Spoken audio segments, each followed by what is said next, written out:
メカンダーロボ発進。すごいメカがいっぱい。脱進戦隊メカンダーロボ。あ、ブルマークだ。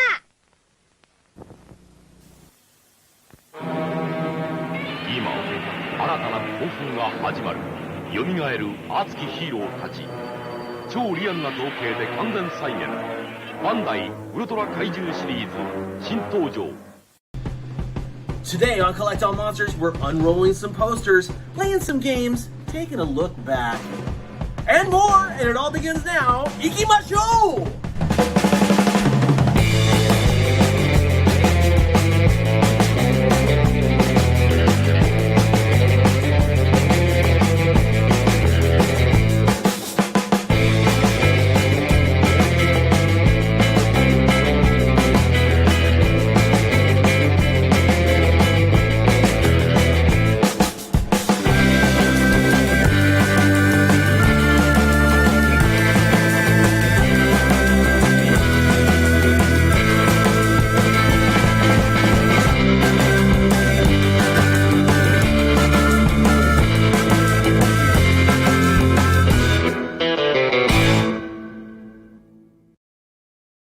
Why, hello, and welcome to episode 8 of Collect All Monsters. And I am here with two of my co-hosts, Mr.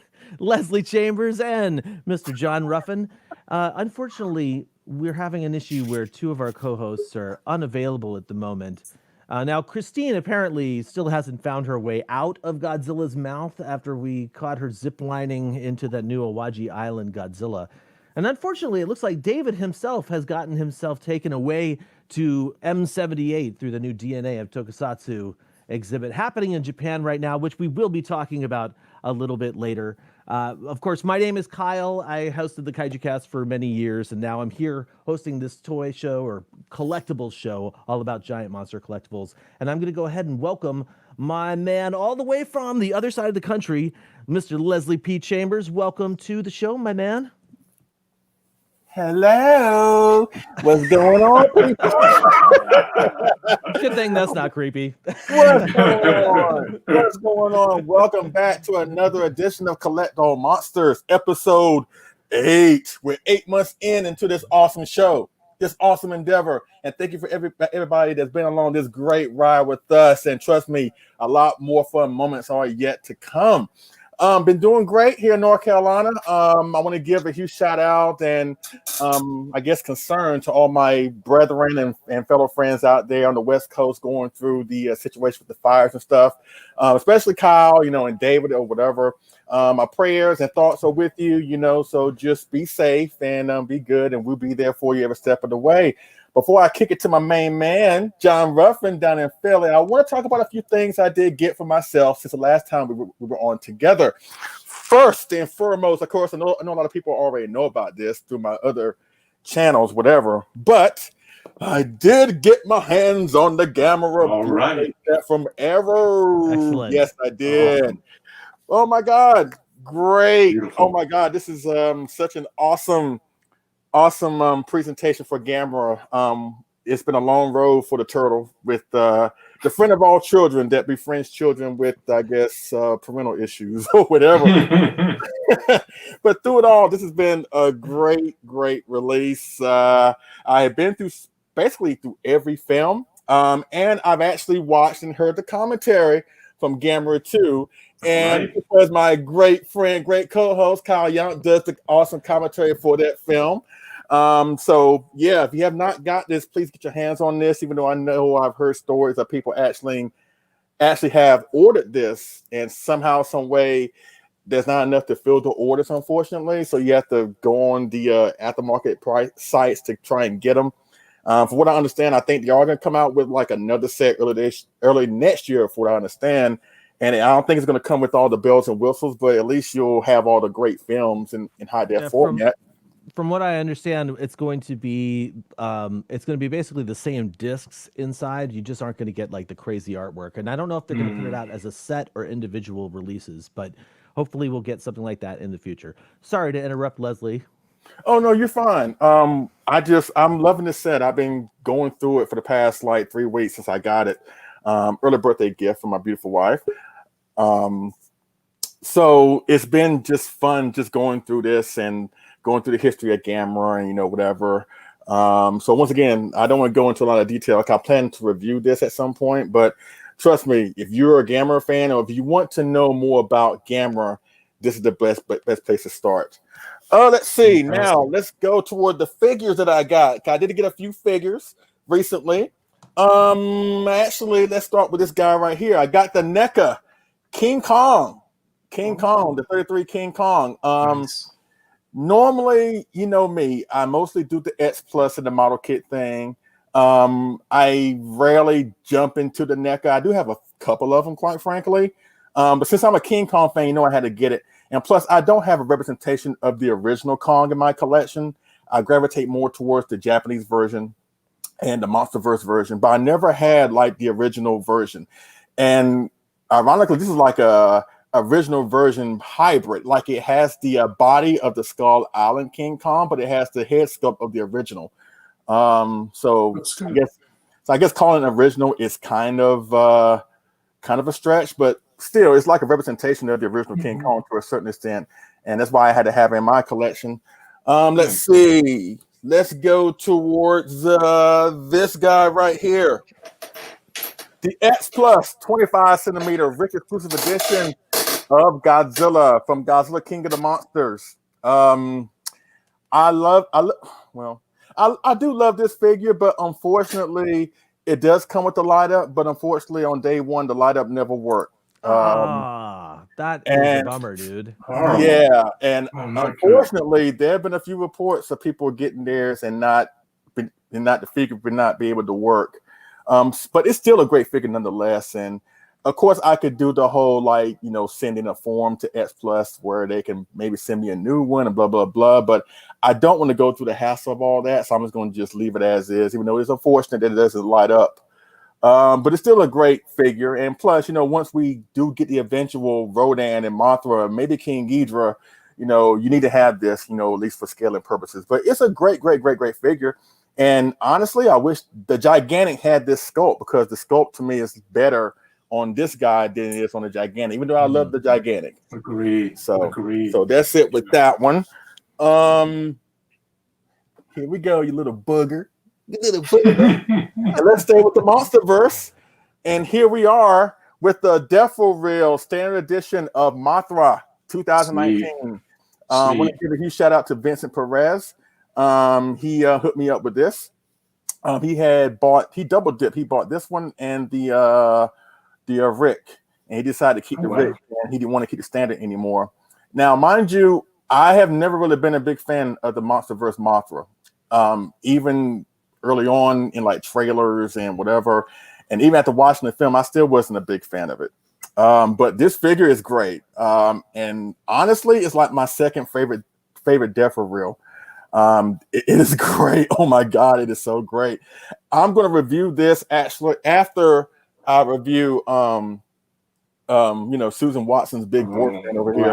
I'm gonna of course you saw him on the last show, but this review or this video will be coming up next. And after I'm done with him, after he smashes Mechanic Kong into pieces, I'm gonna do this guy or this girl. This girl. So that's it. One more figure, then we're gonna pass it on. Of course, I got the X Plus 30 centimeter Standard Edition of the 93 Godzilla. Of course, you know that I already got the Rick, the Disco Godzilla, the Golden Godzilla.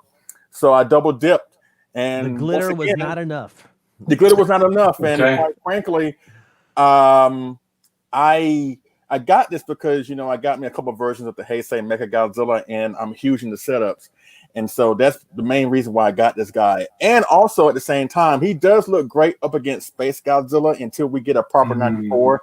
He could be a great 94 stand-in. This video is actually up on the channel right now. It's the last video I did. So that's pretty much it with all the figures that I've gotten recently. And I can't wait for new ones to come out. I think at the time of recording, the Defo Real Godzilla 74 is on its way, or should be on its way like in the next 2 weeks or so. So I can't wait for that. But that's pretty much it all on my end. So without further ado, let me kick it down to mykaijus.com. My great friend, John Ruffin. You're too much, Leslie. Too much. Well, hey, everybody.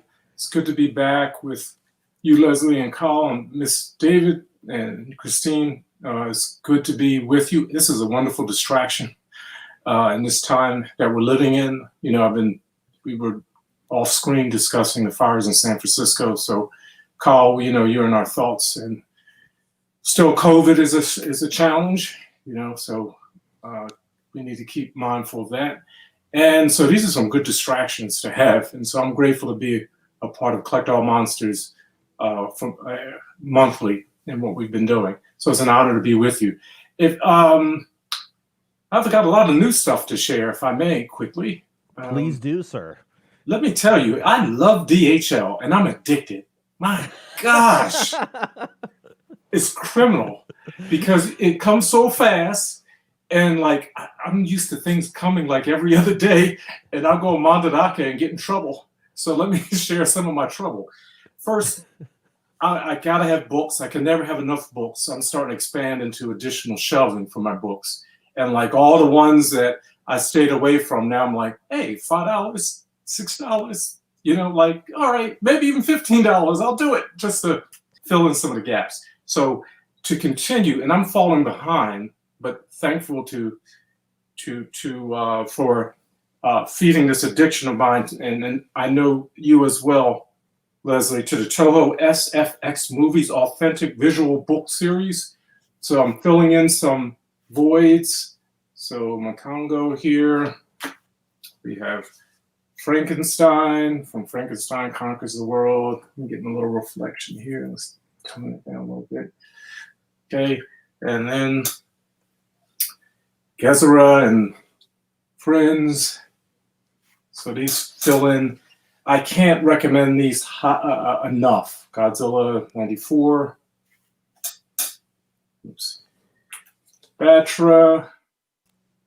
And you know, these are just full of wonderful photos, often unseen, really unique, wonderful. And for artists, you can't, you have to get these for kaiju artists. Like, these are second to none and relatively inexpensive. You know, in Japan, they're like $10, but to get them here, maybe about $25, but highly worth it. Giant octopus, you know, just like, how many books do we have of any representation of these great, wonderful Toho kaiju? So that's from that set of books. And I couldn't get enough, so go dipping back in. And all right, I didn't get to take this one out the wrapper, but this is a little, it's called a Muteki book, Muteki books. But let me tell you, the information and the images are just wonderful. I think this is only $3 off of Mandadake. I love it when those books include like a little manga, like an unexpected manga. It's so fun. It is. It's the best. It's a small one. I think it was only a couple dollars. And yes, just loaded with information. And if you're learning Japanese, there's nothing better than using your Godzilla books to build your vocabulary and learn Japanese. Because they usually come with equipped for children, so it's helpful. And another great book here. Okay, and here's a really cool one and unexpected. It's a collection of posters, movie posters. I mean, from, you know, Godzilla 1954, you know, all the way to, through Godzilla versus Destroyer, but also the other Toho kaiju films. I mean, really beautiful. I think I paid, this might have been about $15. You know, beautiful, brand new in all intents and purposes. There's another Godzilla versus Destroyer. Oh, I have that book. Dude, that's like one of the very first Godzilla books I ever got. It's like a kid's book, basically. Yeah. Oh, wow. Look at how this is one of your first. Yeah. I still got it over there. I probably traced over a bunch of stuff as a teenager or whatever, you know, a tweenager. But yeah, I love that book. It was my first introduction to Japanese graphic design, actually. Here you go. Oh, see, this is my inspiration. Let me elevate my position. Yeah, my first introduction to Japanese graphic design, it wasn't because it was a cool Godzilla book. Okay. But, you know, I actually, when I was, we're both graphic designers, and when I was training myself, because I'm self-taught, back in '93, it was my Godzilla books, my Japanese books that I, emulated and try to develop that aesthetic. Totally, yeah, totally. And even now with the toy photography, I'm always looking for layouts to practice with my photography and laying type in. So anyone that's Absolutely, man. And these children's books are dope. This is the television magazine series. I forget if it's Kondansha, I think it's how you say it. But these are great and very, very inexpensive. You can build up a nice collection of these in no time. Representation art from the Showa era through the Heisei. Pretty dope. And this is the one I was so excited. I didn't want to spend $50 on this for a long time, but I knew I was going to have to get it at some point. This wonderful Gojira toy museum book, like, had to have this. It goes back from the very first, Japanese Godzilla figures and items, even our releases. Oh, cool. And I can't wait to glean. This goes along with this. You have to have Sean's book. Sean's book, these are, I always saw them as needing to go together or be together. But I finally bit the bullet and said, I need to keep this DHL thing going. Okay. Another little thing off of Mandarake for like $10 or so. These great buttons. I think I have them upside down. Oh, yeah, 60th anniversary. So, let me just throw something in the box. Because if you're filling up a box, if you're going to spend $30 on shipping, fill it up. Fill it up. Okay. Couple more cool things to share. Again, Mandarake, $20. The 1978 release of the monogram Godzilla model from the original Aurora kit. That's nuts, dude.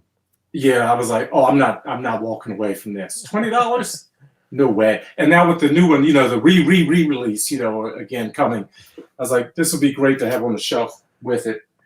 And here's the and to go along with you, Leslie, I've got got my Mothra too.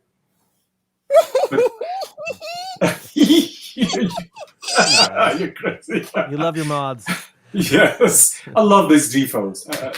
This is it. This is one of my holy grails, and I wish David was with us today because we could see his representation of it. And I have it over my shoulder.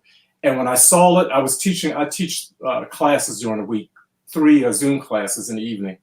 And I saw little Mandarake, and I was like, to my student, I was like, I see something I really want to get, and I can't leave it here.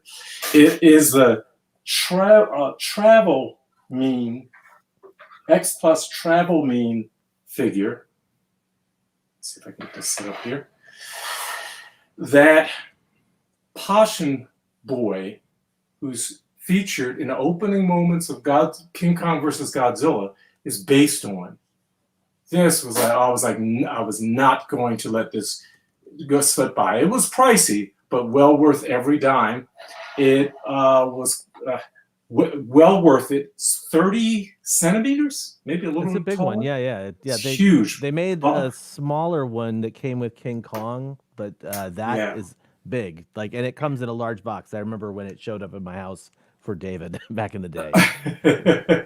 And I would love to be able to have gotten the X Plus Rick, that bank, that came along, but finding that is like impossible. But I'm so happy to find this that he's based on. I'm working on a blog that goes into the history of this, but I believe the character was created back in the 50s. Well, at least the car sick medication or whatever it is, it's for traveling. It's like travel sickness medication.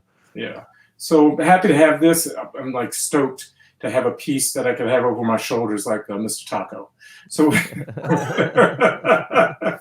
so it's been it's been tough with COVID to stay in the house, but I'm grateful for the collecting that can continue, and for DHL that made the days go by with a little bit less pain. Thank goodness for DHL, right? That's what we all say right about now. Stupid EMS still not working. Well, thanks, John. Let me just briefly talk about some of the things I got. Number one, I'd like to show off this badass Bloodbird shirt. Fierce. From Friend Prices, Don Picton over on Instagram. Check him out over at Friend Prices. And then not only did he send me this, he sent me some cool stickers, some awesome buttons. These are like, I'm guessing repros of the old Godzilla versus Megalon buttons that he dope. made. So cool. So love that stuff. I love that it's based off the Bullmark Rodan. Speaking of Bullmark, I did get a box in from Japan, and as we talked recently, Bullmark has been they've sort of made a resurgence of themselves, and they are hitting the collector market hard. And this is a cool red Mechagodzilla Bullmark figure that just showed up. Wow. It's interesting buying directly from Bullmark. Another Bullmark piece, but this was available through a gallery called the Hakuba Gallery, which is inside of Nakano Broadway Mall. This is my shout out to Dell. Nice. Dellzilla, 1976. Dell actually had one of these, and both David and I were salivating over a Busca that's got the ramen, and he's a glow in the dark, and with that cool apron. And Dell tagged me on Instagram, was like, "Hey, these are available again." And so because of that, I was able to get my ramen loving Busca. And as a correction to last episode, or the chat we had about Japan, somebody in the chat asked me what my favorite food was in Japan, and at the time I had my Sapporo trip on the brain, and so I said yakiniku because I love yakiniku, which is grilled meat in front of you. But really, ramen is my jam. If you look at my Instagram, my Grumpy Devil Instagram, you'll see a total huge amounts of ramen in there. And then the last thing I want to share with everybody is the very first CCP Hedera figure I've ever purchased, and this is the beautiful. I'll call him the smoker, but there's a whole big cool Japan culture thing behind this that hopefully we're going to get our buddy Jay Davies to talk to us about. And of course, shout out to Jay for helping me get these. And that's going to do it for my my stuff. I'm going to go ahead and move along though, because I don't have anything else to share. I mean, we've got more stuff to come, of course. But we are going to bring on a guest very briefly to talk about something very cool before we are going to hit the news. Consider this the first news item. And we're bringing on my good friend, Steve Rifle, all the way from California. You surviving down there, Steve? We're surviving. I think we don't quite have it. I'm in Southern California. Right now, I mean, we do have fires, and the air is very smoky, but I think the Northern California has it even worse. And so do you guys up there in the Portland and Oregon area. So everybody stay safe. I mean, it seems like nothing in this world is to be taken for granted. Every day brings something new and scary and weird. So it's been quite a year. But you guys have a lot of cool stuff going on there. Wow. Thanks, man. Yeah, this is what we do every month. I love that. What was the 93 Godzilla figure? Was that from X Plus? Yes, it is. Yes, it is. Yeah. That's quite a piece. That's very nicely done. Yeah, they got pretty much everything right, in my opinion, and they have stepped their game up sculpt wise. X Plus. If you look at this figure and one they've made like back in 2013 or 2014, even though the 2013, 2014 figure looks great, they have stepped it up in terms of sculpting. And even with this Godzilla, because we know at this point in the series, he was getting heavy. Chunky. So you can see like the little, roll right here and blah, blah, blah. Now, it wouldn't get as super obese as he would later on in the next year and the year after that. But it's a great figure. Of course, this is the standard, the Rick version. If you don't know what the Rick version is, it's it came with gold glitter. What? Hold on 1 second. Hold on. Well, you're really experiencing the Collect All Monsters experience today, Steve. That's good. If they were doing a weight loss contest, I think the 2014 would have the most to shed, right? He's got so that's shiny. Yeah, so as you can see, Mr. Steve, this is the Rick version or the internet exclusive version, and it comes with golden highlights, signifying what happened at the film where he basically was flatlining, basically. Mhm. And he comes back to turn Mechagodzilla into a beer can. But yeah, between the two, I love them both, but I actually like the standard a little bit more because you get more mileage out of it. And as I mentioned earlier, you can actually use the standard more for like setups because we don't have a proper 94 Godzilla from Space Godzilla in any scale. So until that happens, because we got a 30 centimeter Space Godzilla, a 30 centimeter Mogera, this actually provides a great stand-in until we do get those figures from Florida 94. So, but yeah, this is a great figure. In a year where we've seen great releases like the gigantic Mecha Godzilla 74, the awesome Defo Reels, stuff that's coming like the gigantic Burning Godzilla, other stuff we're going to talk about. You can actually add this one onto the list. Great figure. Yeah, well, beauty. Yeah, thanks for sharing that. Thank you, sir. Well, Steve is here because he's going to share some information about a brand new event happening, an online event called Kaiju Masterclass, and he's going to give us as many details as he can about this event that's coming up at the beginning of October. Steve, please take the floor, my friend. Sure. So thank you for having me on and allowing me to talk about it a little bit. This has all kind of come together in the last month or so. Kaiju Masterclass is an online convention. It's not a class per se, but we thought we would, and we're not trying to be too clever about it, but we do hope that these panel discussions and presentations are something that people will come away from having learned a little something new, hopefully. So the event takes place over 3 days, October 2, 3, and 4, just a few weeks from now. And it's going to be entirely free. We observed Kyle's Kaiju Online convention a couple of months ago, and we learned a lot from that. And so we'll be using, some of the same methods and following us. I guess a fairly similar format too. We will be starting on a Friday night with just a kind of an introductory. Oh, thank you for throwing that up there. Just an introductory presentation, and then I can't release the schedule or name the guests just yet. We're on the cusp of being able to do that, but as you can imagine, these things kind of coming together day by day.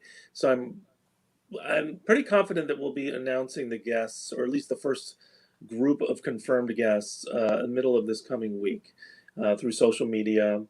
I can tell you that we have a pretty great lineup so far. People both in Japan and in the United States, some of whom were directly involved in the films, both film and television productions, but some people directly involved in the productions. Other people are scholars, researchers, and in other ways connected to the genre. A lot of familiar names, but again, I'm not quite ready to announce. And we will. Let's see. What else can I tell you that it's going to be streamed live over YouTube, and all the sessions will be recorded and saved there for posterity. It's entirely free. If I didn't mention that already, so there's no paywall or anything like that. Yeah, that's really all there is to it. I mean, it's like you did with Kaiju Online. I think our idea is to kind of try to fill the gap that was left by all the different events that had to be canceled this year because of COVID. Not just G-Fest, but also things like Monsterpalooza and SDCC and other things. It's interesting. We didn't announce it right away because it was kind of the way it came about was through a discussion over Facebook and a comment thread between Eric Hominick and myself. And then we chatted offline about it. And initially, we're thinking Eric's a PhD candidate at UC San Diego, and initially we're thinking about doing something, in an academic setting. But then when it was clear that the COVID thing was going to go on for a long time, then we started thinking about what we could do online. And it's not really, we don't want to make it sound like it's anything stuffy or anything like that. It's not an academic conference, but we did think that it would be initially something that we'd like to do on a campus in that environment. And maybe someday we will do that. But this is kind of like our our first venture into doing something like this. So we're all kind of flying by the seat of our pants, but it's coming out pretty good so far. And I can tell you that just one more thing I should probably mention: the team involved in this is in addition to myself. But there's Eric Hominick, who's the AkiraIfukube.org owner and the biographer of Akira Ifukube.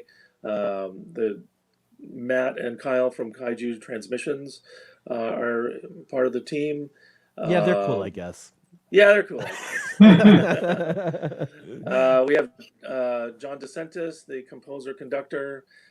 We have Patrick Galvan, who's a writer for sci-fi.com, and a filmmaker and graphic artist named Kyle Gilmore. So it's a good little team, and we've all, we're friends, and that's kind of how it started. So, yeah, what else can I tell you? Anything I'm leaving out? I don't know, man. You have to tell me. But basically, we have to. So what we need to know. So it's October 2nd, 3rd, and 4th. October 2, 3, 4, and I would say for all who are interested, check out our social media. So you can find us on Facebook. Just look for Kaiju Masterclass. Twitter, it's Kaiju_MC. We have an Instagram and a YouTube channel. If you go to kaijumasterclass.com, you can find all our social media links and the names of all of our organizers, and that's where the schedule and the guest list will be posted, but we'll be blasting it out over social as well. Fantastic, man. Well, you can definitely count on me to continue to blast it out on social as well. And I really appreciate you coming on and tell us a little bit about it. I'm looking forward to hearing more when it can be announced. Don't be a stranger, of course. Of course. Thanks, Kyle. Appreciate it. Thanks all to the whole team. I appreciate it. Bless you.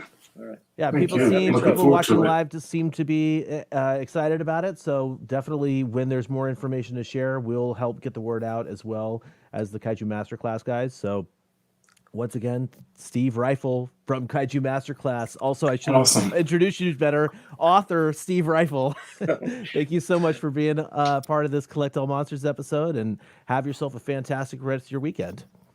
Sure. Thank you. Thank you for the support. Thank you. Anytime. All right, guys. Well, I think this is the time to move along to our news. It's the news. I still don't have a news sounder. Nobody cares about that, right? Nobody cares about that. All right. So, first and foremost, thank you to everybody who actually came out and watched our Japan chat, our 3-hour Japan chat video. That was insane. And I appreciate you guys being there. And I really appreciated people who said, like, wow, that was 3 hours. I had no idea at the end, because that just makes me feel like we entertained. I enjoy that. We are going to have another one of those chats. In fact, we definitely will have more Japan-specific chats in the future. But at the end of this month, on September 26th, we are going to have another live chat discussion, sort of laid-back episode, all about vintage kaiju vinyl. And so keep an eye out online for that announcement and that bookmark page and all sorts of stuff. I'm really looking forward to learning more about vintage vinyl, because I only have like 3 or 4 pieces, and most of them have sort of appeared in my collection, not as like not me saying I'm going out to buy some vintage vinyl pieces, right? It's like something just showed up. I'm like, dude, I have this opportunity to get figure A. So I can't wait to talk to some of the experts that we've tapped for that discussion. I will keep that a secret until they're all confirmed. Play up the secrecy angle, right? Anyway. I'm looking forward to that. Me too. Yeah. Okay, so let's talk a little bit about some of the news that's happening these days. Thankfully, we have gotten quite the break from the onslaught of news that we showed off in the last episode. I'm going to go ahead and kick things off with something that started. It's less collectible, but it dovetails into collectibles. There is an exhibit happening in Tokyo at Gallery Aamo called the Tokusatsu of DNA, Ultraman Geneology. And I have to tell you guys, as someone who's been lucky enough to see some of these types of events in Japan, I am dying to go to this one. And I was really hoping David was going to be here to talk about this as well. Somebody asked where he was in the chat, and I'll show you a picture of what happened to him in a second. But so this is just the DNA of Tokusatsu is a traveling exhibit. I have a video that I'm going to be doing for the Kaiju Cast later on about one I went to back in 2018. But basically, this is a bunch of photos from inside of this crazy experience where you can go see Ultra suits on display, Ultra props on display, all sorts of stuff from the Ultraverse is basically being celebrated by this Tokusatsu of DNA exhibit. This is the first time that I'm aware of that they've done some Ultraman stuff specifically. This is, by the way, if you're an Ultra Q fan, this is from the, I'm pointing to it on my screen the wrong way. This is in the Pegula episode when they're in the North Pole and the tractor gets pulled up. Anyway, it's amazing. I think there are a total of 52 photos. Yes. Yeah, look at that, right? That's it right there. Yeah. Oh, wow. So basically, if you're online, you can find a whole bunch of images. I grabbed a bunch of these from Twitter. Nothing really that I needed to share specifically with you guys, but I'm super impressed with all of these exhibits, and I would love to just be able to step into a teleportation device and walk into Tokyo so I could go see any of these at any time. Now, I think we're sort of ending the exhibit, and I wanted to show off a couple of pictures. This is our mutual friend Shinji Higuchi, director Shinji Higuchi from many movies, of course, but directed Shin Godzilla along with Hideaki Anno and is working on Shin Ultraman. There he is standing next to the Shin Ultraman prototype statues, or I guess those are concept mechats. Anyway, then here he is with my homie, Buska. And here he is mimicking Ultraman 80 when Ultraman 80 gets... I don't know what happens to him, but that's what David did. David did that, and then he just disappeared, guys. So hopefully he'll be back for the next episode. In all seriousness, though, David is feeling under the weather, and I was like, dude, you should just take care of yourself. So hopefully he'll be back, and in the next episode, rocking it all out with us. Who's this magnificent human being? That is Ben Furuya, the man who played the 1966 Ultraman and was later in Ultra 7 as Amagi. Let's see. I think that might be it. Yeah, there you go. There's that's what I wanted to show you from the Tokusatsu of DNA exhibit in terms of the exhibit itself. But that's not all, guys. Every time they have an Ultraman, or every time they have an exhibit, they also have a souvenir shop. And so every time the souvenir shops open up, of course, I have to drool over the stuff that is available at these. Funny story. Like I said, I did get to go to one of these exhibits on. It was a Godzilla exhibit celebrating everything from '54 through 2016 and a little bit beyond. And when I went, I was so excited because I was like, dude, I'm finally going to get the opportunity to buy something directly from this showroom, right? Like not have to go through through a third party or anything. So then of course I get there and I can't go to the normal exhibit. I have to go to a preview exhibit where it's like a press screening. And of course, nothing's for sale at the press screenings. So I didn't get to actually buy anything. But man, I tell you what, if you like M1, Marusan, or US Toys and Ultraman, you're going to love this stuff. Wow. So M1's got a Glow Garamon figure they're doing, and a ton of trikes. Here's Ultraman Ultra 7, Buska, and Kanegon, not to mention Balton. And they've even got a tower. Yeah, they've even got a tower. I mean, basically these companies that I mentioned earlier, Bullmark is doing stuff now for the collector market, right? So, and not just Bullmark, but also Marusan, they do stuff for the collector market as well. So, as like literally, you know what I'm doing right now? I am talking. I'm killing time so that I could show off this. This is the US Toys stuff, man. This is the stuff I'm like dying to actually get a hold of. Wow, beautiful. They're adorable. These are like tiny little figures. If you can get them in Japan, they're like $30 to $40. brand Wow. new. Okay. But the Expensive. aftermarket price Mhm. jacks way up, right? Mhm. What a Anyway, sadness. gorgeous little stuff. Mhm. Then of course, let me just do this last one. I'll show you the Marusan pieces as well because why not see Marusan's offerings? So yeah, we've got Ultraman probably in some sort of pink glow. I didn't see exactly which one's going on. This gorgeous Garamon. I think there's a huge figure too in the Mhm. 3 or 450 series. These Wow. Zetons and this Namegon from Ultra Q. I just Nice. really I want to live there and be able to go to every single one of these gallery shows. Mhm. Yes. Not that I would buy everything, but the DNA. I mean, the exhibits themselves absolutely worth going to. And if you are in Japan and have the opportunity to go to a Tokusatsu of DNA exhibit and you are a fan of this stuff, do not pass that up. And actually, I would even go so far as to say, hang on a sec, let me do this right.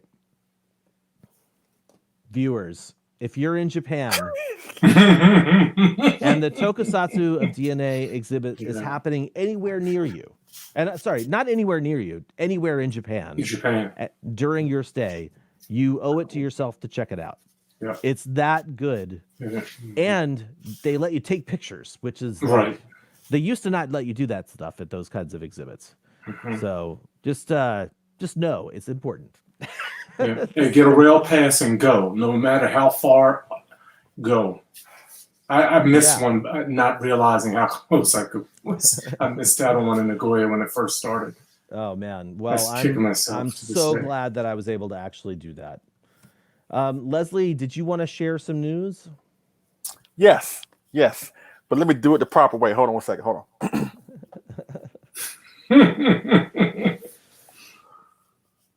This is Eric Carter with the news. The world is stunned to discover that prehistoric creatures exist in the 20th century. As a matter of fact, with the way the world is going on, or with the way the year has progressed, I'll be surprised if a kaiju does not show up before the year is out.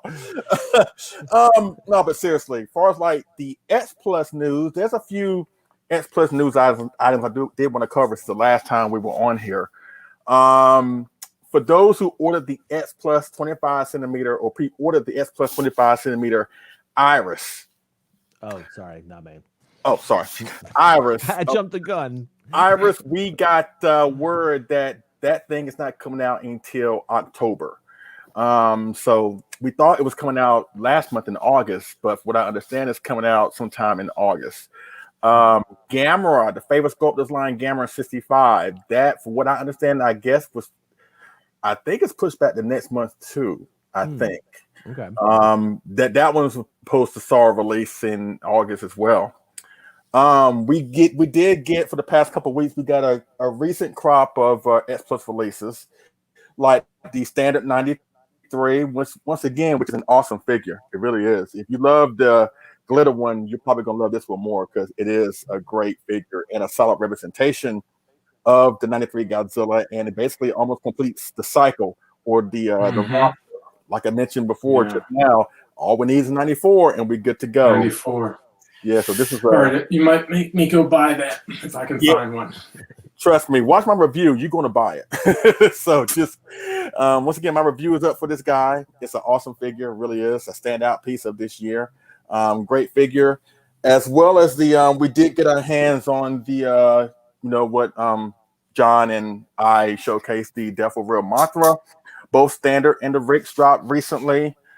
Unfortunately, I have to say that there have been a couple of issues with this figure release. I've heard people have had like their limbs broken, like a couple limbs broken, whatever. So that is unfortunate. They should probably pay that money back to X Plus. Right. Well, yeah. But like I mentioned earlier with the 25 centimeter 2019, come here, chunky butt. That was a terrible joke at like X Plus being a mob organization that breaks their customers' legs. Actually, you know what? They do pimp moves every now and then. Like they brought out because they would sometimes make a figure and bring out a standard release and a rig release that will make you want to double dip. So every now and then they would do that to try to get more money, because every now and then they are pimps. Like, for example, the Heisei Mecha Godzilla, right? If you got the standard, he comes with just, the dorsal plates or whatever. But if you get the Rick, the first Rick, I should say, it comes with Garuda. But if you take the off, it don't have like the he have his back exposed. I thought what they should have done was maybe have like an alternate back plate, so just in case you didn't want Garuda on the back, you can put like an alternate back plate to have his full dorsal plates. Yeah. That's weird. They didn't do that because Bandai did that on their DX Mechagodzilla figure. I've got that one over there. But I think they did it on purpose. I think they did it on purpose so it'll make folks double dip. So when I saw that, I was like, yeah, that's a pimp move, but I can't really fault them because I end up falling for it anyway. So I can't fault them for that. But far as like this one, once again, another issue, like I mentioned earlier, with the dorsal plates not being able to light up. Now, a good majority of people that I do know that did get this figure, the dorsal plates light up great. It's like one of the best blue light up that you'll ever seen. It probably can even rival the 64, that's been regarded as like the best light up, by some folks. And from what I've seen, I would say this kind of rivals it. So can you imagine how I felt when I was like, okay, I got the batteries in, I got the ankle port off, I'm going to just plug it in, and I'm like, okay, maybe the battery fell out. Okay, no, they in there. We try it again. And it's funny, when I was doing that, Sandra's right there with me. And she's like, don't that thing supposed to light up? I was like, yeah. I was like, so what you gonna do, Sandra? And so she's standing at me tomorrow. So what you gonna do? You gonna send it back? What you gonna do? You're gonna pay this much money for it and for it not to work. What you gonna do? I'm like, babe, I'm fine. I'm gonna just I mean, it's a dud, unfortunately, when it comes to the light up. Like, we all go through it at some point. So like, well, that could have been me, because I would have sent that thing back on the first thing smoking back to Japan. But again, it's a great figure even without the light up. But once again, between this as well as the Devil Real Monster with the limb breakage or whatever, even though I'm a huge advocate for X Plus and I'm a huge supporter of X Plus, I have to say they need to step up when it comes to these issues. If we paying extra money for DHL to get these things shipped faster to us, but we're paying more money to get them shipped to us, we should not be going through issues like this. So hopefully in the future they will get a better handle on these issues. And I can understand from a standpoint, like, we got a pandemic going on. They still got to meet a deadline to get these figures out. That's why, we've been having like issues with releases arriving when they said they were going to arrive, with production delays, whatever. So I can give them a little leeway to a certain extent, but involving like breaking or something like this delicate, whatever, or especially like, that's the thing. Sometimes when you get a light up, sometimes it does light up and sometimes it'll burn out. You know what I'm saying? Right. That happens. But for it not to work, as soon as I pop it out of the box, no. It's a quality control issue. Yeah, so hopefully they can get a better issue on that. And it sounds like two issues. Sounds like quality control for one, and packaging for a second issue, right? So what we discovered with the Ghidras is when they released Ghidra at the very first 68 Ghidra, all those people, someone mentioned it in the chat room. You got ESO'd, Rich ESO had a horn broke off when he got his. I think X Plus learned from that. And so they need to do the same thing here. They need to learn from their packaging mistakes, which would be broken Mothra legs and stuff like that. But then the quality control issue, I think, is definitely the battery situation. Whatever's happening there, I'm very interested actually to hear, because I'm getting one myself, and of course I don't want it to not work. But I'm very interested to hear if people think overall it's like the LED structure inside of the fins, or if it is that battery pack. Have you tried, just out of curiosity, are there any battery packs that would work from other releases that you have? Because I'm just curious. That's the thing. And Sandra suggested that too. I tried everything. I got a whole bunch of battery packs that I store in like a little box because I don't have them displayed with my figures. Right. But I tried everything. I tried, the nose trimmer battery pack. I tried the smaller ones that came out back in the day. It's just the figure is defective. And speaking of Rich Iso, remember his Mechagodzilla 75? His actually burned out on his video. Yeah. So it happens, and I can understand that. But for the vast majority of people that I have seen get theirs have been getting good figures. It's just me. I know Dan Miller, he got a defective one. So I hope, knock on wood, Kyle, that you don't get a defective one. If so, S Plus do have a form on their website where you can just let them know what happened or whatever. But you have to do it within 10 days that you get the figure. You can't wait like 3-4 months and then whatever. So you got to do it within the 10 days. And hopefully, I don't know what they'll do. I don't know if they're going to send you a new one. I don't know if they'll require you to send it back. Then they send you a new one. But I didn't want to go through all that. So I was like, you know what? I'm fine with just this. And like I said, once I get the Rodan and Martha, which we know are coming, King Ghidorah, I don't know about that one. I hope so, but we don't know. But we do know Rodan is coming for sure. I would bet the farm that Mothra will be coming in 25 scale. So you need this Godzilla for that setup. So, but it is what it is. Let me talk about 3 more things, then we'll move on here. Just yesterday, they announced the pre-orders for the gigantic Burning Godzilla 2019. And for what I understand, I think the reservations are closed. So I think they have sold out, or they have meet their demand of what they were going to do with the gigantic Burning Godzilla 2019. This is it. This is a Rick exclusive edition, a Rick exclusive figure release. So there won't be a standard or anything like that. So a lot of people were obviously happy about this. Between folks that probably missed out on the first 2019 gigantic, or just people that just love this look of the gigantic Burning Godzilla. Far as like 2019, I personally am not going to get it because I already have the Rick and the Legendary Godzilla. Even though I love the films and I like the design, he's not in my super favorite design, or at least he's not in my top 10 of favorite designs per se. That's why I'm really passing on this.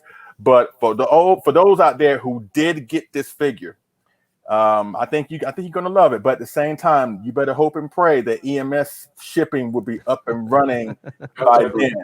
Because if not, let me just tell you, the gigantic Mecha Godzilla cost a grip to get that here, and the box of that figure is like maybe a third of the size of the gigantic 2019. So basically, it will take 3 gigantic Mecha Godzilla boxes to equal the size of one gigantic 2019 box. So hopefully EMS shipping will be up and running, and don't lose hope, because if you go on Bai or Japan Post right now, there are more countries that are opening up to EMS services. I think a couple of countries in Africa have opened up EMS service. So maybe hopefully, if people do what they need to do for us, like, you know, social distancing and do whatever they need to do in response to the pandemic, hopefully in a few months, hopefully America will be added onto that list of EMS service countries. But for right now, America or North America is not. So, and that's the case, then the only way you can get that here is through DHL. And I am shuddering to think what that shipping price is going to be. So be mindful of that. They also announced pre-orders for the Rick exclusive edition of the Death for Real 84 Godzilla. Of course, we know it's the exact same one as the Rick exclusive edition of the first 84 Death for Real, but this was going to come with light up dorsal plates. I don't really know if the dorsal plates are going to be light up white or blue. Technically, they should be blue, considering this what happened in the actual scene in the movie. But it's not like S Plus has been like on top of that when it comes to being movie accurate when it comes to the light up dorsal plates. But either way, if you do want this, please get your hands on this. And for what I understand, there's still for what I went on when I went on the website a couple hours ago before I came up here to do the show, they were still taking pre-orders on the US Rick site, so you still have a chance to get this. The gigantic Burning Godzilla, not so much, but you can get your hands on this one. Okay. And last and certainly but not least, Kyle, one of your favorite monsters of all time. Yes, they announced this at the Summer Kaiju Festival, and now they announced pre-orders for this guy, the Death for Real Varan, the Unbelievable, or Varan, or whatever you want to call it.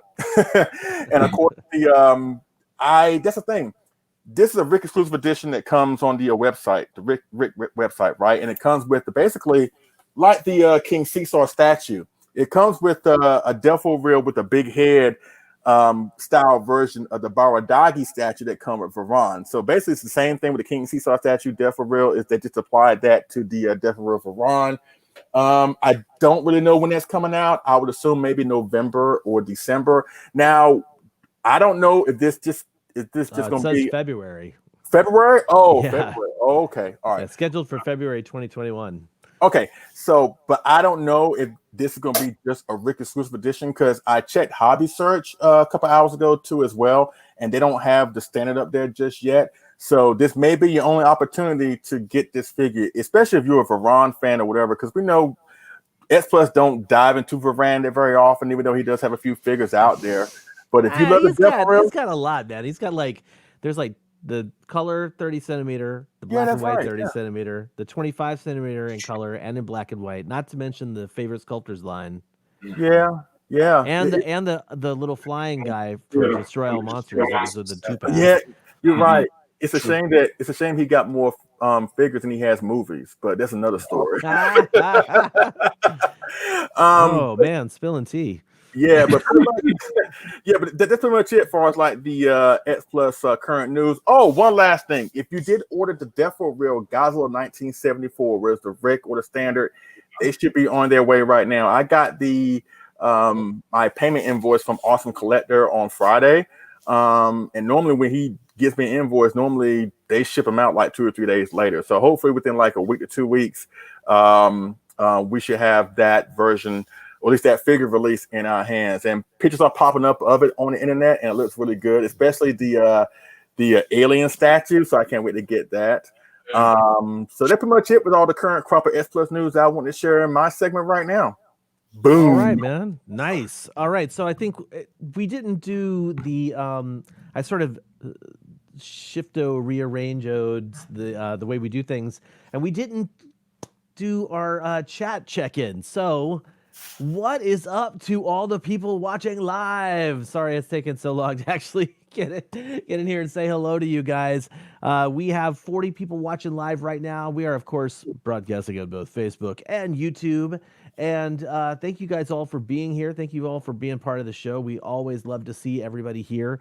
We've already been broadcasting for almost an hour, and I haven't even done this yet. So there's a whole bunch of messages up at the front of the episode that I didn't even really get to see. But we have Jonathan Portman, Helmy, Lolo, Tim Outen, Larry Latham, John Parkinson, Eric Stolp, over 9,000. Jonathan Portman, I already said your name. Kaiju Sommelier is there, and Godzilla Train 1090. Leslie, while you take it over while I scroll down. Gojira 851, Eric Stope, my beautiful wife Sandra, she's up in there. I love you so much. I love you so much. Erica Fustero, I'm so sorry. I really am if I'm butchering your name. Kaiju Live, AJ Russo, what's up, man? How you doing? Let's see who else. Yeti Punk. Tim Alton or Uten, Liam Foley, Phil the Kaiju King is in the chat. Kaiju Battle, Michael Farah, yes. Just a lot of folks that that turn out for us. And once again, let me just say this, ladies and gentlemen, thank you for being a part of this. Every single time we are up here for the past 8 months, we've been doing our best to give you such an awesome show and try to provide somewhat of a distraction of what's going on. And y'all have been there pretty much every step of the way. So give yourself a round of applause because you deserve it. Thank you. Thank you so much. Thank you. Absolutely. You know what? This is a perfect opportunity for us to move into our very first segment. And unfortunately, this is David's segment. And because David's not here, you guys are just going to have to pretend that I'm David for a second, okay? So, hey, guys. Just kidding. I don't have a good David impersonation, but, David, pretend that you're me for a second, or pretend I'm you for a second, and tell us what you got going on for your segment, okay? Hey, thanks, David. Really appreciate it. So, for my segment, I want to talk to you guys a little bit about something that we will be implementing over the next few days. We will be starting a brand new Facebook Collect All Monsters group. Now, you may be thinking to yourselves, hey, don't they already have a Collect All Monsters Facebook page? Well, yeah, we do, but it's not really working out the way we expected. it's difficult to sort of navigate and post photos. There's a lot of hoops to jump through, and they're constantly asking us for money to boost the post, et cetera, et cetera. So we're going to just 86 all of that and start with this brand new Facebook group. And in this group, it's going to be a great space for you guys to communicate with us, as I mentioned before. You can give us feedback on past shows. You can tell us what you've liked and what you didn't like. You can give us suggestions about future shows and topics that you'd like to hear us talk about.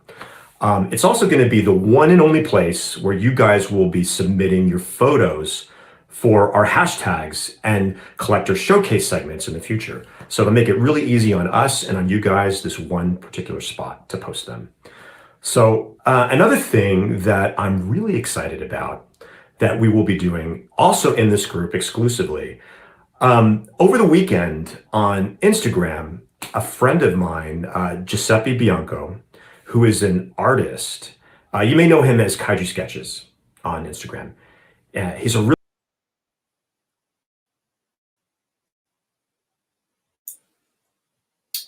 We lost Kyle. Well, technical difficulty here. Hopefully. We lost Kyle? Yeah, we lost Kyle. Looks like we lost Kyle. We'll wait for a moment and maybe we'll get him back. Hopefully everything's fine. You know what? Let me take this time to just rant a little bit. I don't know what's going on in the X Plus group right now, but God Almighty, we need to keep it under control, ladies and gentlemen.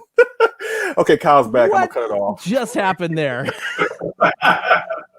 Oh, so yeah, I'm good. I think I pressed the wrong button. I'm gonna get back to what David was saying because I don't want to interrupt him. But hey, it's a live show. Anything can happen. All that good stuff. That's right. Sorry about that, Dave. Back to you to exactly where we left off maybe 5 seconds ago. Biography, in which he goes on to explain his passion for Godzilla and the genre and why he loves this stuff. And it was really great to hear him be so forthcoming and really articulate about telling us, and not just us, the fellow collectors and people in the fandom, also for people who don't really understand why we love this stuff. I mean, personally, I'm constantly asked, what is your fascination with Godzilla and all of these monsters and things? And I would love to once and for all be able to refer them to this video that I'm going to do so they'll understand why I love this stuff and why we love this stuff. So along with me, the rest of our co-hosts will eventually be doing one of these video biographies. And we'd also like to open it up to you guys because we'd love to see your collecting journey and explain why you fell in love with Godzilla and experiences in the fandom, the good, the bad, the ugly, all of the above.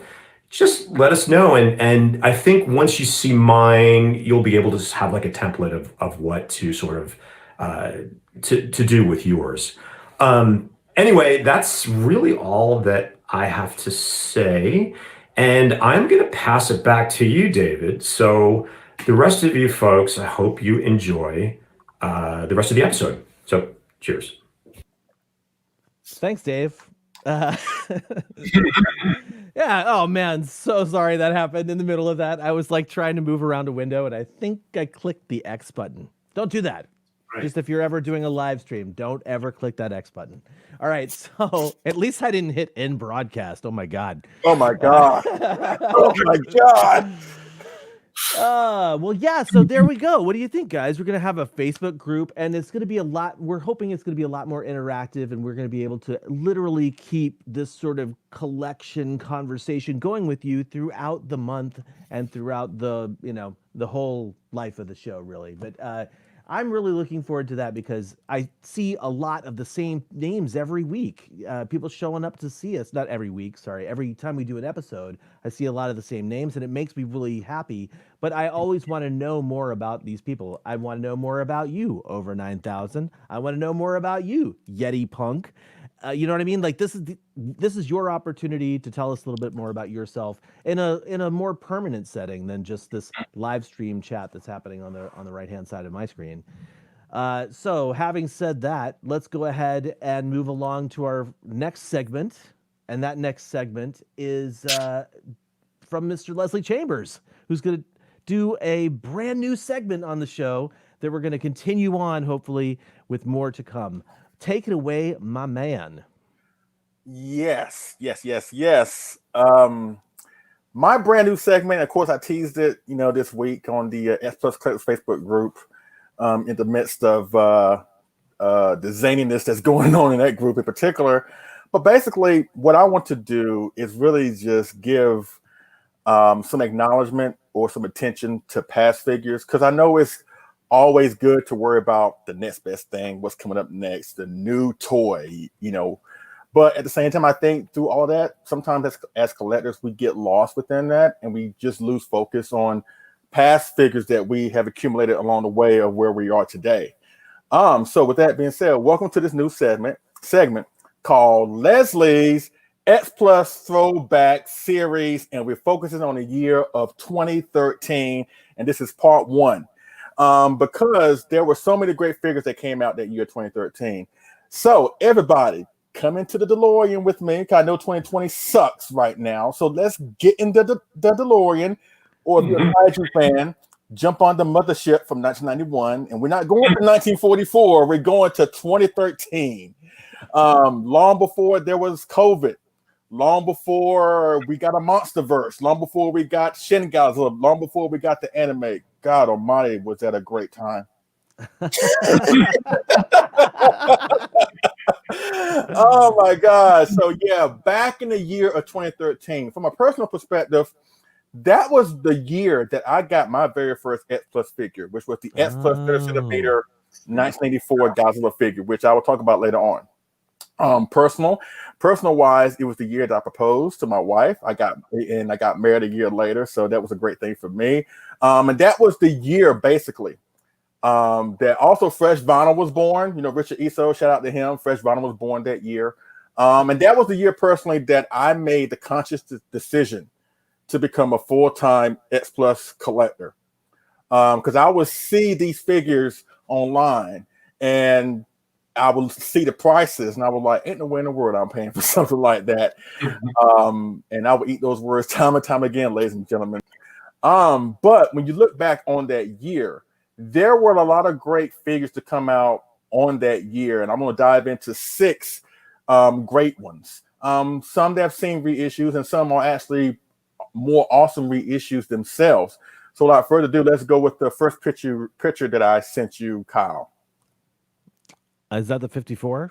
Yes. Sweet. That right there, ladies and gentlemen, is the Winter Wonder Festival 1954 30 centimeter Godzilla Rick exclusive edition. Now, of course, this is the 30 centimeter 1954 Godzilla, but as you can see, it is painted natural colors. It's the natural colored version, excuse me. And it came with a mini oxygen destroyer. Now, the first figure of this release came out, I want to say it was 2011. But they reissued that for the Winter Wonder Festival show back in 2013.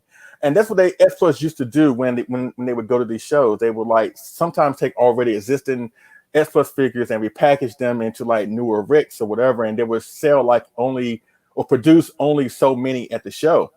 And this was actually a grail figure of mine because I never thought I would get my hands on this figure.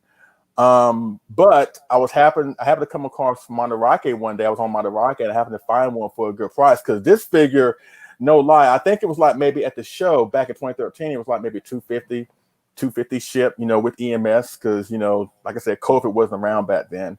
But ever since then, I've seen this figure go for 5, 6, 7, 8, 9, 1,000. I didn't pay that much for it.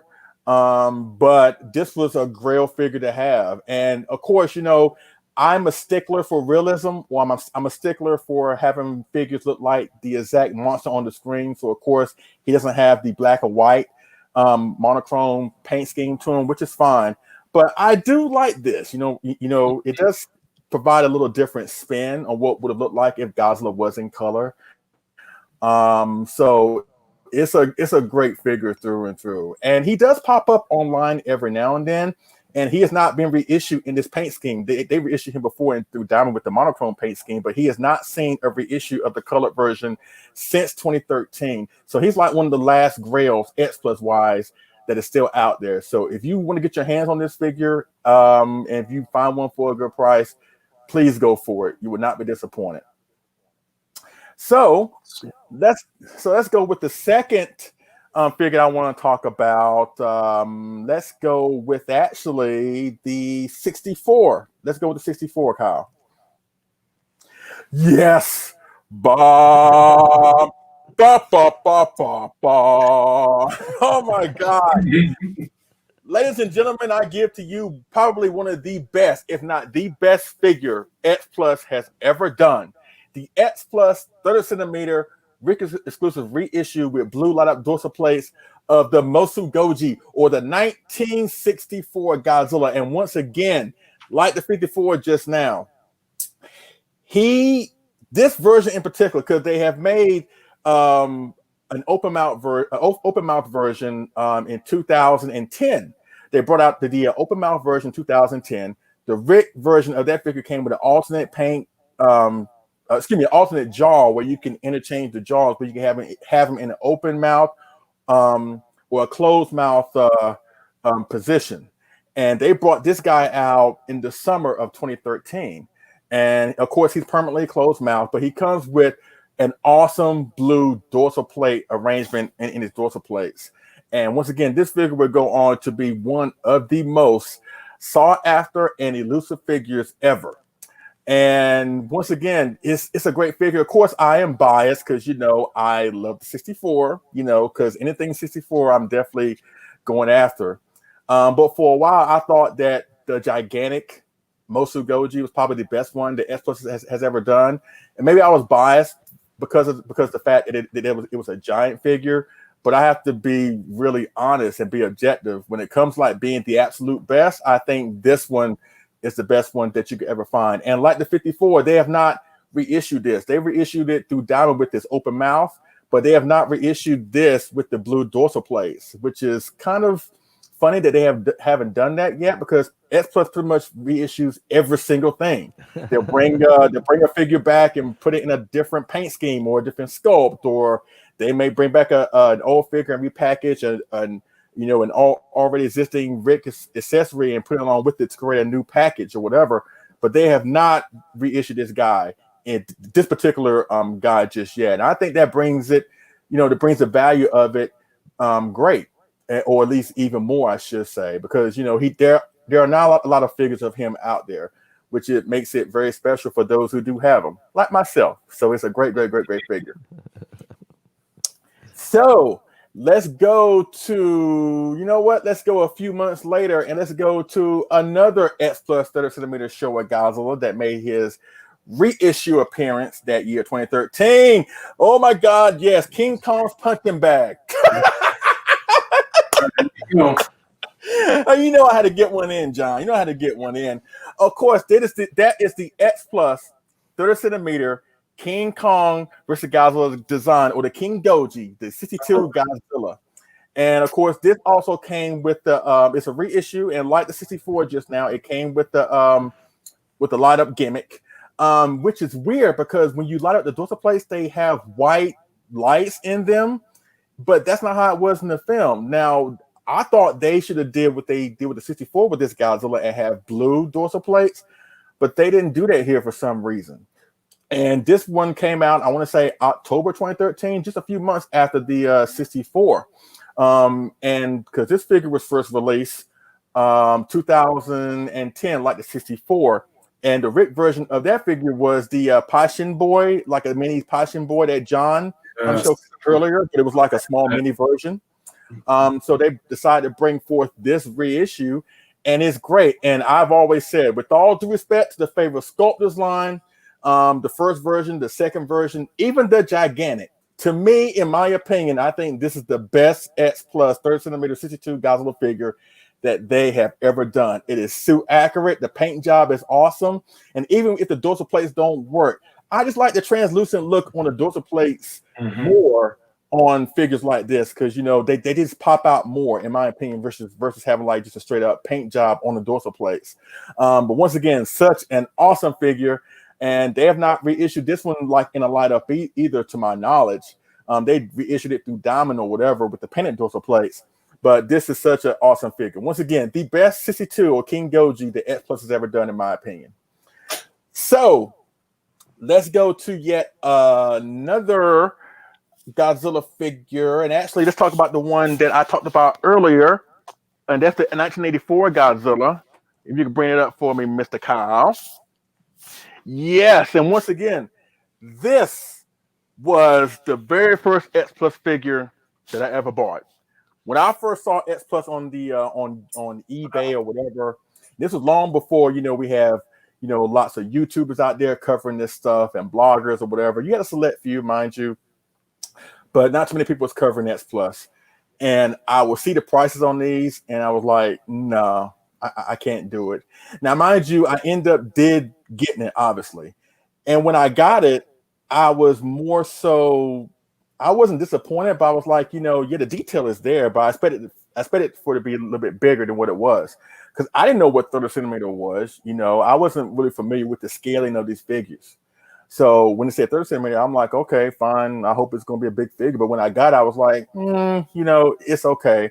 But it made me appreciate the detail and the work that went into making these figures. And after that, that really started my road to becoming an X Plus collector. After I got this one, and then I got Titanosaurus a few months later, I was like, okay, this is it. This is my go-to. I'm all in for this line right now.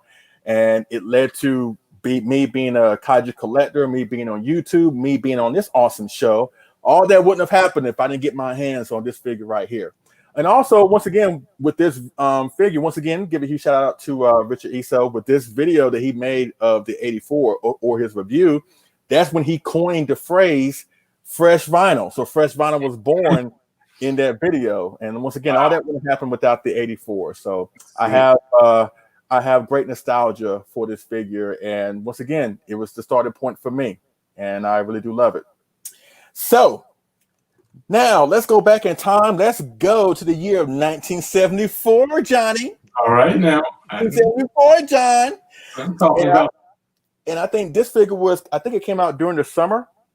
And of course, I'm talking about the X Plus 25 centimeter King Caesar or wherever you want to call him. Oh my God, such a great figure. Of course, this is the version that came with the perked up ears and the statue as the Rick. Of course, they reissued this as a light up with it where his eyes light up. I want to say either was last year or the year before, 1 to 2. Somebody in the comment section let me know. But this was the original release, and it came out that year of 2013 in the midst of all the other great stuff that I just mentioned just now. Once again, this is like probably the best King Caesar figure out there, even though it may not hold up to the standard of the Bandai Creations one.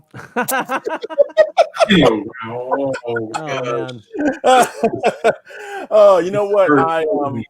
For those who have the Bandai Creations, trust me, I'm just making a joke. I'm not throwing shade at you or whatever. But this is a great figure. This is an awesome figure of King Caesar. The Death of Real is awesome too, but this is like the in my opinion, the best one they have done so far. And the statue, let's talk about the statue a little bit. Once again, I love X Plus when they create these Rick features that bring out artifacts from these particular movies. And the statue, was a real major plot point in the movie. And they have replicated that in this awesome statue to a great degree, perfect degree, if you ask me. And once again, this figure would go on to be one of the most sought after figures, more so the Rick because of the statue and the fact you can interchange his ears or whatever. But it all started back in 2013. And my hope is like when they eventually do a 30 centimeter King Caesar, that they not only give us the perked up ears, they give us the statue, but they also would include a lot of eyes that came with the reissue and incorporate that into one giant package for the ultimate King Caesar. Just don't do the Final Wars one because then you'll lose me as a customer. I know. And last, and certainly but not least, let me go to the final figure I want to talk about. And once again, ladies and gentlemen, there were so many other great figures that came out this awesome year of 2013, which I will go back to in another segment later on another episode, maybe not next month or whatever, but I'll come back to it because it's been fun reminiscing on these great figures. But aside from the 54 coming out or being reissued into a more awesome one, the 62, 64, King Caesar, the 84, there was one great announcement that really shaped me as a kaiju collector with the release of this awesome guy right here. The first guy in the line, the X Plus Gigantic Series GMK Godzilla. When they announced the Gigantic Series, and now, mind you, I was new in the game. I was new into X Plus that year. I didn't know anything about these figures or whatever. I was just trying to get my feet wet. Now, mind you, when they started making these figures, 25 centimeter scale, 30 centimeter scale, they're still like good size figures. But when I found out they were going to go bigger with the Gigantic Series, I was like, oh my God, it's like they're speaking to me. It's like they know I exist. They know I live out here. They know that I love giant size figures. That they are doing this for me. They really wasn't. They were doing it for everybody else. But I have to give a huge shout out to Kyle. I love you, Kyle. I really do. And it was your video. Your video of when you went to Japan, when you went to Osaka, when you went to X Plus headquarters, and you were doing the chat with them about their products or whatever. Yes. And when I saw you pick that thing up, I was like, oh my God. He is like, because he was basically the first person, in the group, or basically the first American to really just hold that thing, to hold the first ever Gigantic Series figure. And I was like, Kyle, like, man, like how did it feel? He was like, it was great, because I know, Kyle, like me and my wife Sandra, we love GMK, and it was just a great figure to start out on. Then we got the Burning Godzilla, then we got the 2000, 62, 54, Shin 89, 64, 2019 Mecha Godzilla. Look what it led to. But all that could not have happened without the awesome Gigantic GMK. So yeah, those are figures I want to talk about in my X Plus, Leslie X Plus throwback series. As you can tell, back in 2013, a lot of awesome stuff came out, and there's more awesome stuff to come that we'll talk about on another episode. But yeah, can I tell you the story behind this photo? Actually, is it? Do it. Mind? All right. So let me. So super fast. In 2013, my wife and I, she was my girlfriend at the time, we went to Japan as sort of like oh my gosh, we got some extra money, let's just do this, right? So we went for 10 days to Japan. We spent about a week in Tokyo and then went to Osaka for a few days. And because I knew I was going to Osaka, I messaged X Plus. I emailed them technically, and I said I definitely did it because I wanted to interview them. And when they said that they would do it, I was super stoked. And there's some more that I could go into, but I'll just fast forward to getting to Osaka and learning. Okay, now here's where I have to go to the X Plus headquarters. So I went and I found it pretty much no problem. They brought me upstairs, and basically they said, "Well, we have a bank meeting going on right now in our showroom," which you've seen, if you've seen photos of like me and David and those guys like in front of all of the X Plus figures, that's their showroom.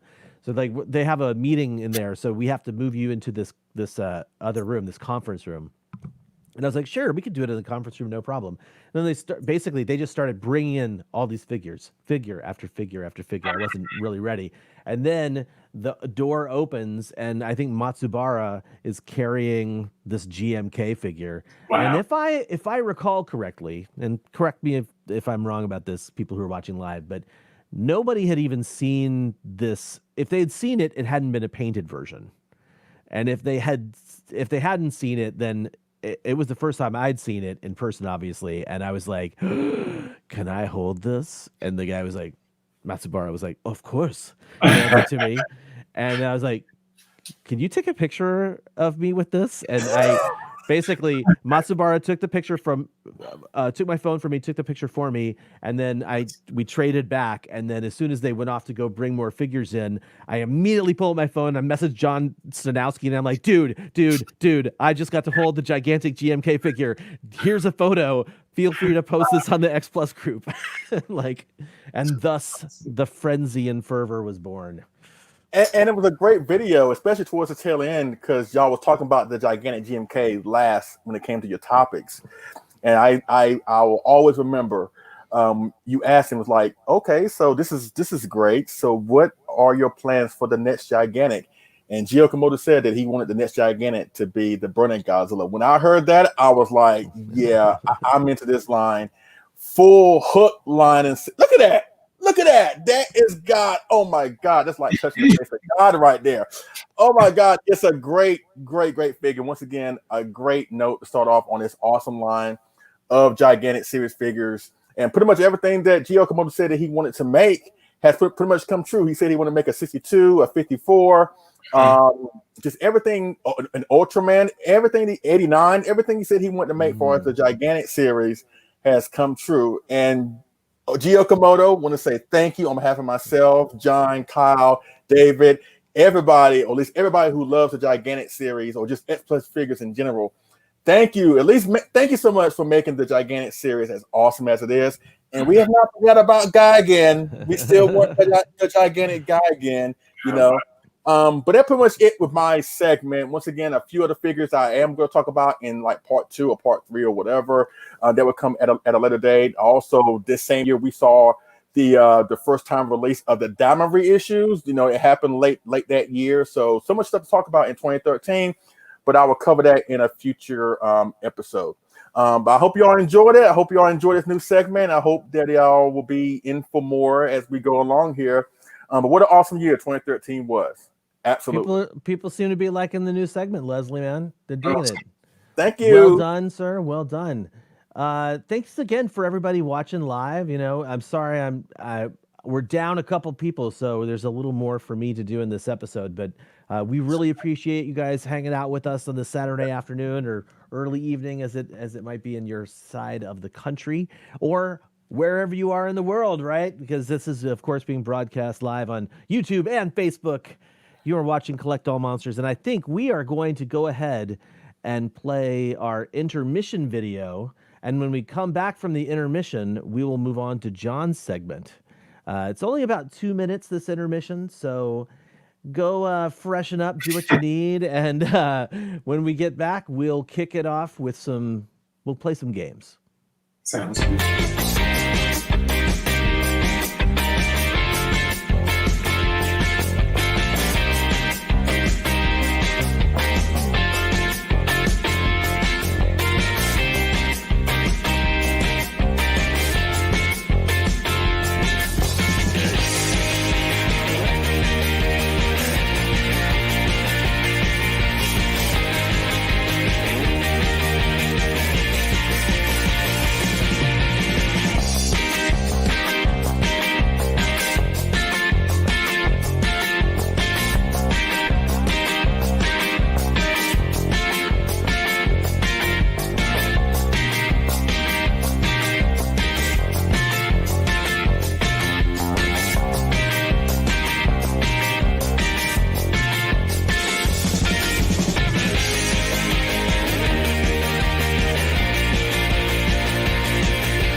やっぱりゴジラも京都が大好き。I love 京都京都銀行。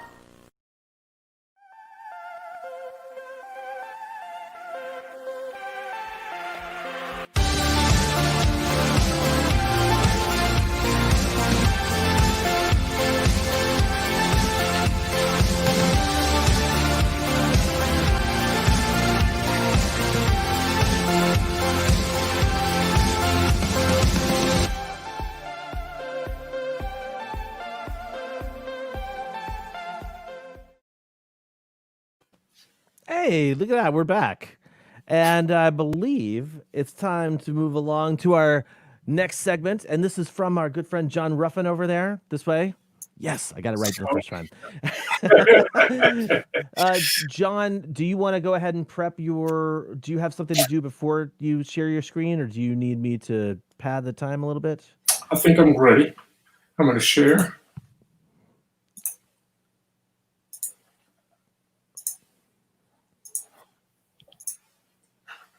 Okay, I'm all set.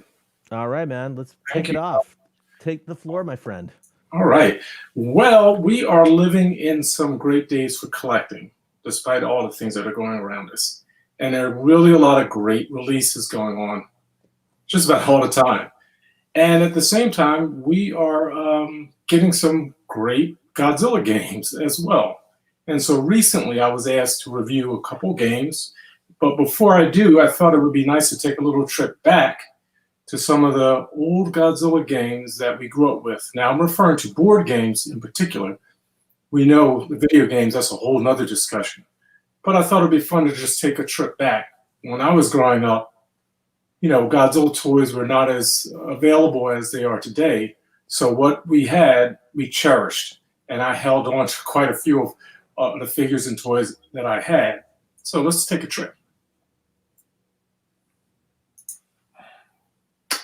So some of the classic toys we had, as you can see, we have from Viewmasters to puzzles to the great Godzilla Shogun Warrior series from Mattel, Godzilla Gang, all those wonderful things. But in the midst of that, we also had some cool Godzilla board games. And the very first one, which I wish I had in my collection, is the Godzilla game by Ideal. It was released in 1963. And what's really cool about it, especially if you have it, it was it's the first Godzilla toy produced for the US market. So it's really special. And it's considered the second Godzilla toy ever made. That's what I read, which is like, wow. Wish I could get it, but I think it's quite expensive. If you find one, it might be worth getting. And so here's a little picture of the inside. Beautiful board game for that time. Nice, simple pieces that I've seen, you know, in games that follow years later for other games, but very nice, be wonderful to have. Now, the game that I had, and many of you may have now, I still have mine, I'll show it to you in a moment, is the Mattel Godzilla game that was released in 1978. And that was around the time, really, for me, my Godzilla collection started. Between the Aurora model kits and then this, my parents gifted me this at Christmas, and I played it with my friends and always managed to win. With this game, you just need your friends, little colored spaceships, like from Monster Zero, and you just put them down, and it goes around and around, and all of a sudden Godzilla pops out, and your ship is out of the game. Very simple, but I tell you, beautiful, beautiful illustrations. Wonderful game. Happy to still have it in my collection. Has a lot of good memories with it. Still in pretty good condition. This is a picture I actually took this morning of it. Not too bad. It's been sitting in the box for decades, but it was nice to take it out and have some of those old memories. Another game that came out in 2011, look how think about all the years that have gone by. We really haven't had, you know, a lot of Godzilla board games, but here's Godzilla Kaiju World Wars. Pretty cool, you know, simple, nice box art. You still available. You can get it on Amazon. You know, you pick a monster in a scenario, do some destroying of the scene, the set, and the buildings, and go on a warpath, and you fight off the military and take on some of the kaiju. Nice, simple, cool game. Another game that came out not too long ago, Bandai Godzilla card game by Chrono Clash System. Nice to have in the collection. if you're a collector, I mean, I not really love figures and love books, but the games are great to have, especially if you're a part of your life when you're young. It's nice to go back and if you can get them. And it's just nice to have a little game collection for Godzilla. And also the cards are cool too. Really, really creative. These are the 3D art. And if you're into card games, you can build a community as well. Have fun with it. And next, there's the Godzilla Tokyo Clash board game. Came out in August. Great game, and you can check out a cool review on Screon.com that John Bumpus has done. Again, beautiful game, beautiful pieces. Looks, I still have to get this in my collection. Definitely will, but very cool. It's nice to have more Godzilla board games, and we have quite a few now that we can collect. And I will tell you, get them while you can, because when they're gone, and another 10 years from now, you look back and say, "Oh wow, I wish I picked that up when I had a chance." Just like with the NECA figures and all of that, like get them while you can, get them in your collection, because when they're gone, they're going to be gone. And now, so the two games I've been asked to review, which was a wonderful surprise and a honor to do, was for Jenga, and it's Jenga's classic. It's been around for a while, but it's wonderful when Jenga comes together with Godzilla, because we actually end up with something, a nice addition, even better to play, even funner to play. And Kyle, I have a video, if you have access to. Yep, I'm rolling it now.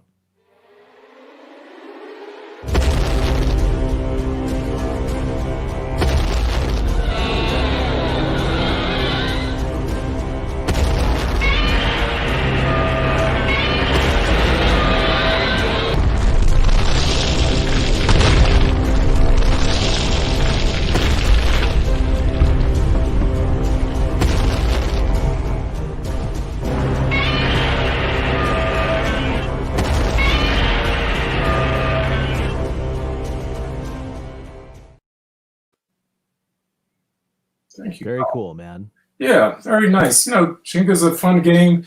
I tell you, if you're going to G-Fest, it's a game that you can quickly play, have some fun with. And what I love about this Jenga Godzilla Extreme Edition is this die cut of Godzilla. The artwork is beautiful.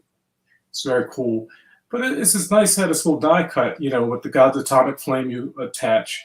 And as you roll, he moves closer and closer. So the challenge, you feel, kind of builds up the suspense, of the collapse of the tower. And having Godzilla there is just a nice extra, nice addition. I would suggest put on some Godzilla music and have some fun with friends. You can't go wrong. It's a quick game, quick fun, and the blocks are extremely slippery. And they are. They're really seem like they actually greased them up a little bit more. Okay, so here we go. The second game is a classic game and probably way overdue. Is Monopoly Godzilla. Really cool. Kyle, I think I have another video for the.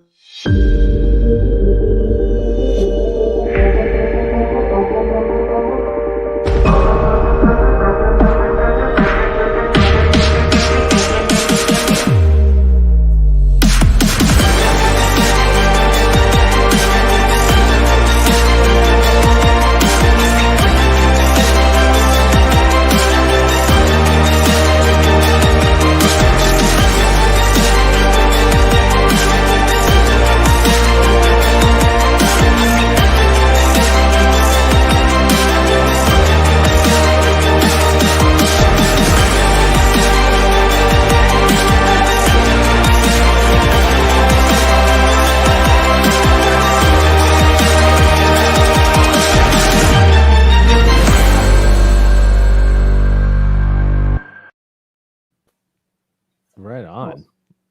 Thank you, Kyle. If you're like me, we grew up on Monopoly. It was a staple. Growing up in the 70s, 80s, board games were everything. And Monopoly is a standard. That's part of everybody's Christmas, list. Parents get that. Sometimes my neighbors their parents were like, all you're getting is board games for Christmas, because they wanted them to use their minds. So they never got figures and toys like we did. My brother's not. So this is nice to have. If you already have Monopoly, please get this. As Godzilla fans and Godzilla collectors, this is a must to have in the collection, I think. The pieces are beautifully, they're small, but well done, beautifully done. Godzilla, King Ghidorah, Mothra, Mechagodzilla, Rodan, and Minya. Really nicely done. What I love about the board is the experiences you'll have when you go to familiar Godzilla places and Godzilla locations, and you can buy them. I mean, Monster Island, Godzilla Tower, it'll surprise you. And I appreciate their attention to detail and very well thought through. So you really feel for a 60-minute game, especially as fans, you'll enjoy it, because you can talk about Godzilla movies as you go, and you can turn the game into what you like just because of the cards and all the great memories you'll have thinking about the movies and how to make you feel. So I think for Monopoly is great. And on the money, the big G's got to be represented. So it's like, very well done. If you want more details, I've did a couple reviews on mykaiju.com/Monopoly and mykaiju.com/Jenga. And you could also check out the maker of these games, the OP or the op.games. So well worth to have in the collection if you're a gamer, and if you're just a collector, have some fun. And if you go to G-Fest, these are fun to have at night when you just want to chill with your friends and have some fun and talk about what you did during the day. I'm definitely going to get this at some point because I love Monopoly, but a part of me is really hesitant because in my household, at least in my old household, I have seen relationships ended over a game of Monopoly. So I'm serious, Kyle. I have seen like people break up. Oh, dude, I hate Monopoly. You're preaching to the choir, man. I can't stand that game.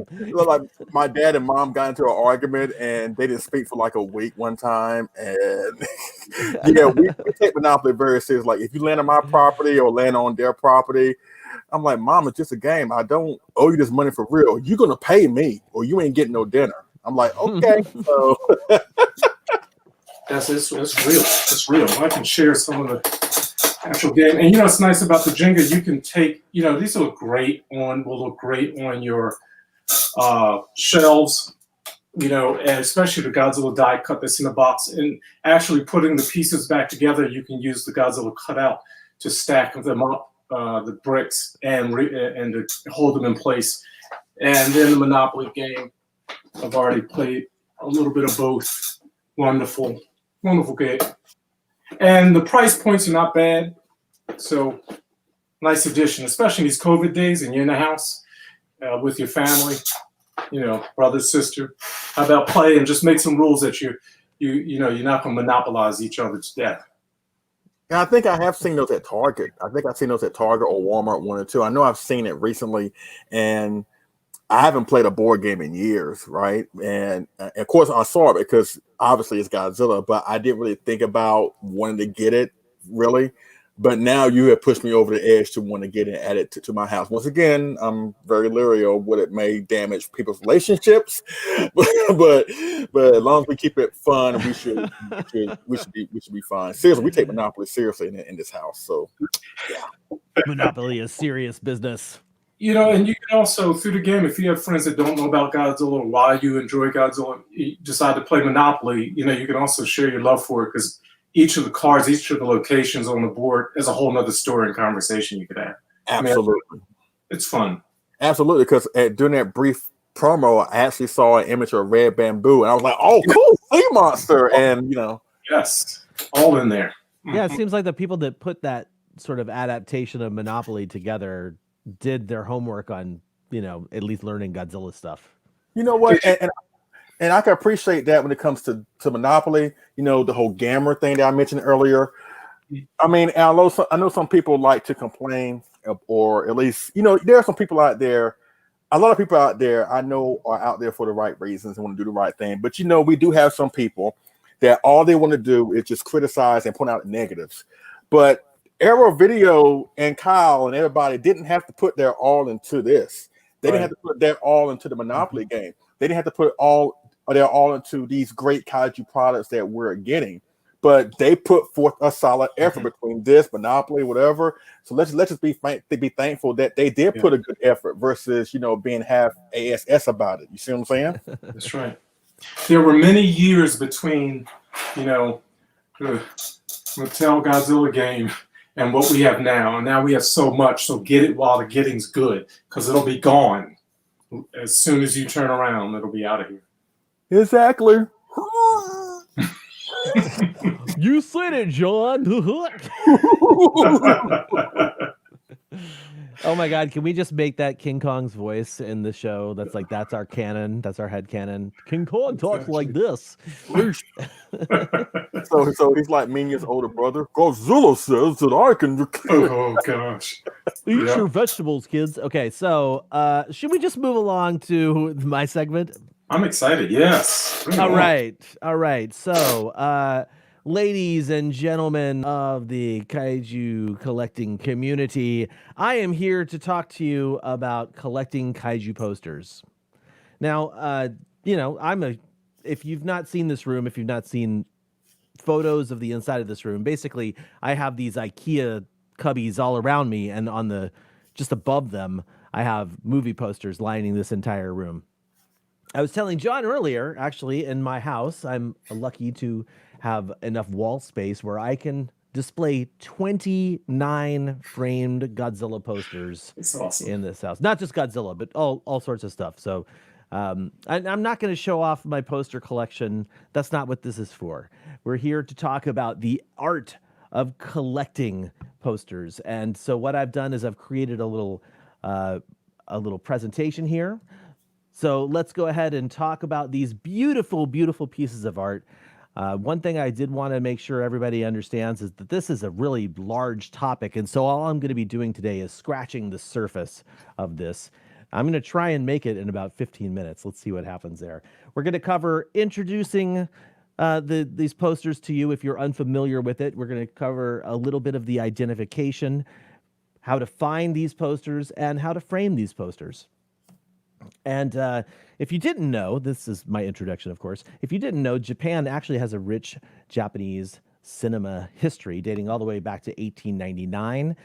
This is 1940 in Asakusa. Movies were very, very popular in Japan, and this is an entertainment district. There's more than just movie theaters in this district, but this is a picture from 1940 showing how popular movie theaters were over there. If you were not aware, this is something that I was sort of brought up to learn in the poster collecting community, but it's changed since then. But those original posters, the posters you see of any movie, Godzilla movie from the beginning all the way into the Heisei era, all of those were produced only for the theaters. You couldn't just go to your local Suncoast and buy something off the poster rack. You know what I mean? It's a different type of collecting, right? These are things that were not originally made for the mass market. And so it's one of the reasons I find them fascinating, but I also find them frustrating. Now, I shared this photo here just because I have never been to this ramen museum in Kawasaki, but if you go in this little area, they have giant movie posters up as if you were in sort of like an old Showa era courtyard filled with ramen shops, and they're advertising movies. And up the top right, you can actually see, you probably can't in this photo, but there's a Mysterians, giant 3-sheet Mysterians poster. Okay, another little introduction. Why am I into movie posters, or kaiju posters specifically? Well, in 1996, dating myself, I visited Atlanta, Georgia, and I went to Showcase Collectibles. And I purchased several things. One of those things I purchased was the baby Godzilla figure from Bandai. And man, I tell you what, that tag on that figure showing the Noriyoshi Orai poster artwork just grabbed me. I had not seen it before, and it was just absolutely just breathtaking. This tiny little photo. Bandai collectors, please don't, eviscerate me for this, but I cut that tag off, cut off all the white parts of the tag, and I put that little paper in my. You remember when wallets used to have the photo holders in them?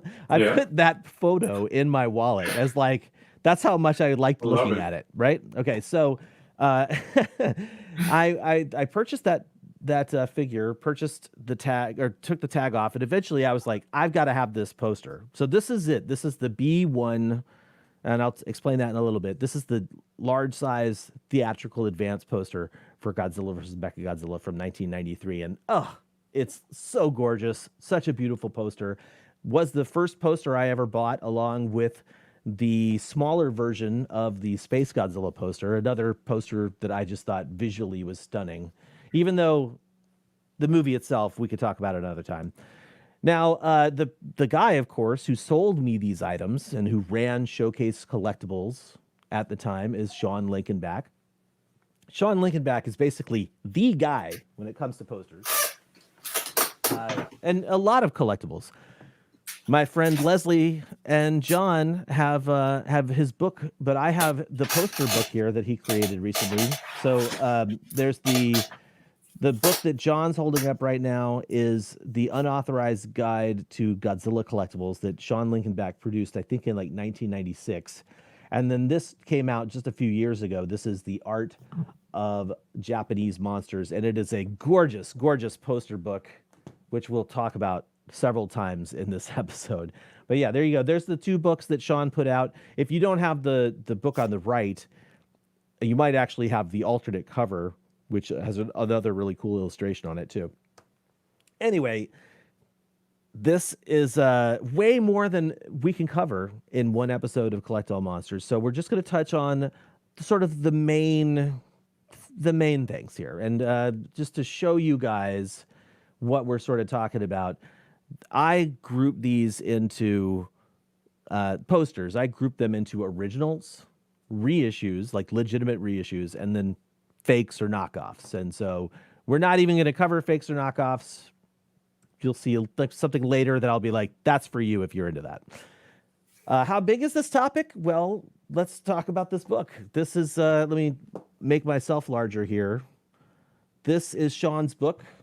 It is 230 pages. Absolutely beautifully filled with lots of posters from all over the world. Awesome. And I mean, basically, if you're into this stuff, hopefully you already have the book. If you're not into this stuff and you want to get into this stuff, check it out. It's on Amazon, I think. I'm actually not sure if it's still available, but there are different versions available. There's again, I'm talking about the bigness of this topic. This is just showing off the Monster Zero posters from around the world. You've got Japan, the international poster, the USA poster, an Italy poster or two, Poland. Everybody loves the crazy Poland posters as well. So again, these are just photos from posters from one movie, Monster Zero, and that's an international slice of what you got here. Unfortunately, again, in trying to rein this in, we're not going to talk about the international stuff so much. We're really just going to talk about Japan. And if you look at this image, these are basically the movie posters from Monster Zero. Same movie, but just the Japanese posters. So again, you can sort of see how these posters are brought to life. And I'm going to get into that very detailedly in a second. So you take note of these styles. You've got skinny posters and regular posters, basically. And so we're going to start with the B1. The B1 is the closest equivalent to what you would call an American-sized movie poster. Our movie posters are 27 inches wide by 40 inches tall. And so a B1 is roughly that. It's not exactly that. It's 72.8 centimeters by 103 centimeters, or 28.7 by 40.5 inches. And they're big. They're nice. I've got 4 of the B1 posters up at the front of my room showing off some of the Heisei stuff and the Millennium stuff. Those are some of my only originals that I own. Now, if you take that B1 poster, slice it in half, and turn it on its side, that's what gives you the dimensions for the B2 poster. This is the next size down of the standard poster sizes, and it's about 20 by 28, or exactly 20.2 by 28.7. Now, the reason I'm giving you these very specific sizes is that it's very important when you frame these things that you don't think you can just go buy something at Michael's off the rack. Right. Yeah. So now, if you take that B2 poster and you stack it on top of each other, one right on top of each other, you get the size of what's called a tatekon, which is a gorgeous speed poster, or skinny tall poster. Unfortunately, they are expensive, and I think later on, if not sooner or later, I'll show you an example, real world example of that. But those are the same width as a B2 poster, 20 by 2 by 57.5 inches. That's double the height. Moving along, you've got that same B2 poster. Let's take that, and instead of doubling it up in height, let's slice it in half. And now let's take that half and turn that into the speed poster. Speed posters are basically 10 inches wide by 28.7 inches tall. And I absolutely love the speed poster sizes. They are really cool. I've got 2 of them right over here. They're just beautifully rendered. Now let's take a moment and look at this. This poster is the 3 sheet for Astro Monster. So it is 86 inches tall, and wait, no, I did that wrong. Those dimensions on the right are wrong. So it's 40.5 inches tall. It's the same height as a B1 poster, but it's 3 of those posters wide, and it's just stunning looking. Stunning stuff. So let's move along to our first area, which is finding the Japanese posters. I'm only going to be talking about the Japanese stuff again. And so just out of curiosity to my co-hosts here, I would have had another person to bounce this off of, but Dave is not here. John, do you own any original posters? I do. It took one of my trips to Japan in the 90s. I went to Godzilla, and I got the Terra Mecha Godzilla, Mecha Godzilla no Gakushu original, posted B2 size. Fantastic. And spent a lot for the frame to get it framed, but I proudly display it. Excellent. Yeah. Well, so you found that poster in Japan. Yeah. Now, nobody's going to Japan right now, probably. Or, that's an overstatement, obviously. But if you are looking for posters, I suggest, here's a few of my suggestions. Mandarake does sell posters. They actually do have a poster shop in the Nakano Broadway Mall. Awesome. Definitely worth checking out if you like posters. And that Tatekon that I was talking about, the 2 B2s, B2 sheet on top of each other, they actually have that Monster Zero Tatekon for sale right now on Mandarake for the low price of $1,000. Now, wow, I'm not saying awesome. That's not worth it. Like if I had the space for a Tatekon Monster Zero poster in the great shape that it looks like, I might pull that kind of trigger. But that's a little too rich for my blood. Another resource that I like to use is Yahoo Japan auctions. We've talked about them in the past on the show. Now, if you're not in Japan, you need a third-party system to use Yahoo Japan auctions. So I would suggest Bai or they used to be Shopping Mall Japan, but they're not around anymore. Zen Market, also another option for you. But basically, if you're searching Yahoo Japan, there's really only 2 words you need to search for if you're looking for Godzilla posters, and that's Godzilla and the word poster. There it is right there. If I can actually put this into the show notes, I'll copy that and put it in there as well. And hopefully people actually... Hopefully this is good information for people and nobody's just like, yeah, posters, whatever, Kyle. But now in terms of resources, I also like to tell people that generally speaking, especially if you're new at this stuff, avoid eBay, avoid Amazon, and for the love of Godzilla, avoid allposters.com. Yeah.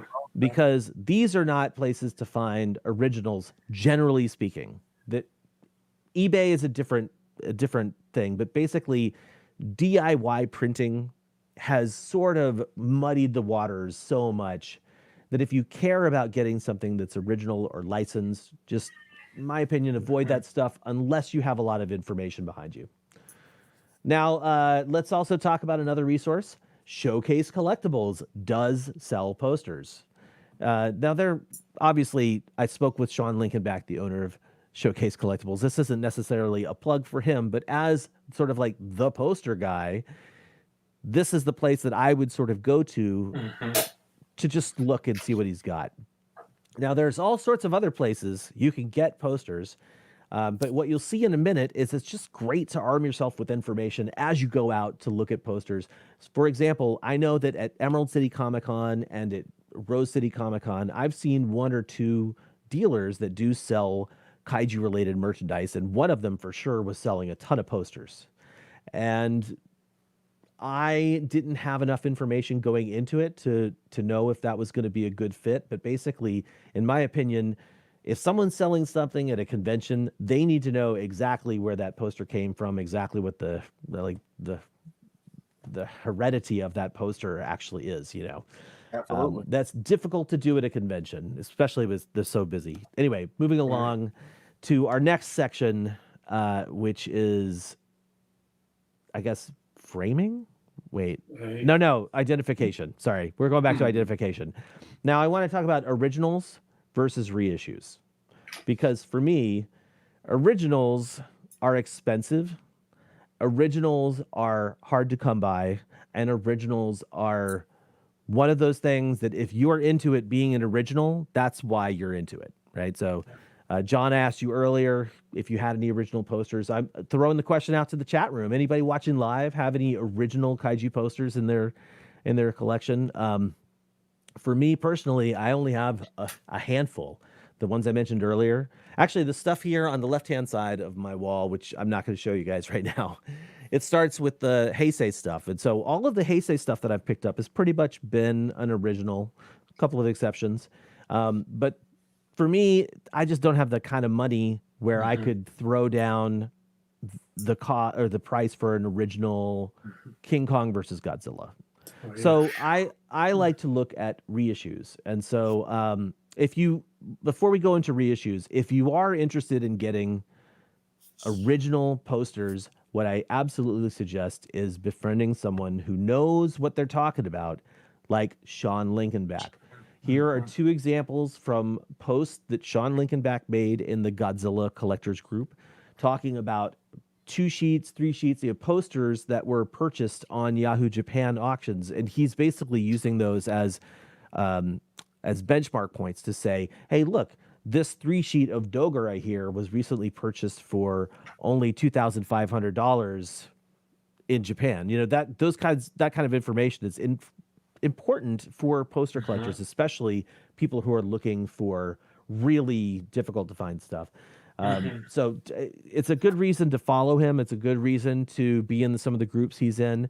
If you're not in this group, if you're interested in posters, Sean has his own Kaiju Kaiju Monster Movie Poster Fans group. I can totally read English, and it's really great because he keeps it pretty strict. It's pretty much only about posters and printed material. Okay, so I talked about the originals a little bit, and I can't really talk more about those because I'm not an expert on originals, but what I have a lot of is reissues. Man, reissues are great because they've been done to death. Okay, so like what I'm showing here on the screen here is reissues. We'll start with the bottom left there, limited reissues, like what happened with a Japan convenience store named Family Mart in 2004. They reissued every single Godzilla poster or every single Godzilla movie poster in a B2, basically 20 by 28 format in one big pack. And there were times where I was like, man, how awesome would it be to buy that, take out the ones I need, and then just resell the other ones? But thankfully, I never did that. Oh, actually, you know what? I forgot to mention something earlier, and I just saw something in the chat room that reminded me. Eric Stolp, thanks, man. He mentioned that he has bought a bunch from Diane at Clawmark Toys. Yes. Clawmark Toys at G-Fest in person, fantastic for posters. She has a huge collection of posters, and the only reason I didn't mention her in the resources is because Clawmark at this time doesn't really have a lot on their website. So that's only a temporal issue. I'm sure at some point those posters will go on the website, and then the inventory will be amazing. But yes, Clawmark, a fantastic resource. There are several people at GFest that sell posters as well. I just don't know who they are online. Back to the reissues, though. If you're into reissues, if you're cool with reissues, then something like that Final Wars release in 2004, where they had all 28 movies, their posters for those movies, that would be a fantastic opportunity for one person to just fill their house with artwork, right? But not only do they put out big giant sets like that, you can see there's some vinyl records. John, do you have any of those vinyl records that come with posters? Unfortunately, the only one I had is not here right now, but they they package them with folded posters sometimes. Right. I may have one of some, with a poster in it. Yeah. So I like the speed poster that I have for Varan came from a record, actually, but it's beautiful little poster. Mm-hmm. And then there's lots and lots of places to get reissues. That Yahoo Japan thing I was mentioning earlier, Mandarake, they'll be very verbose about it if it's a reissue, or they should be. So definitely keep an eye out for that.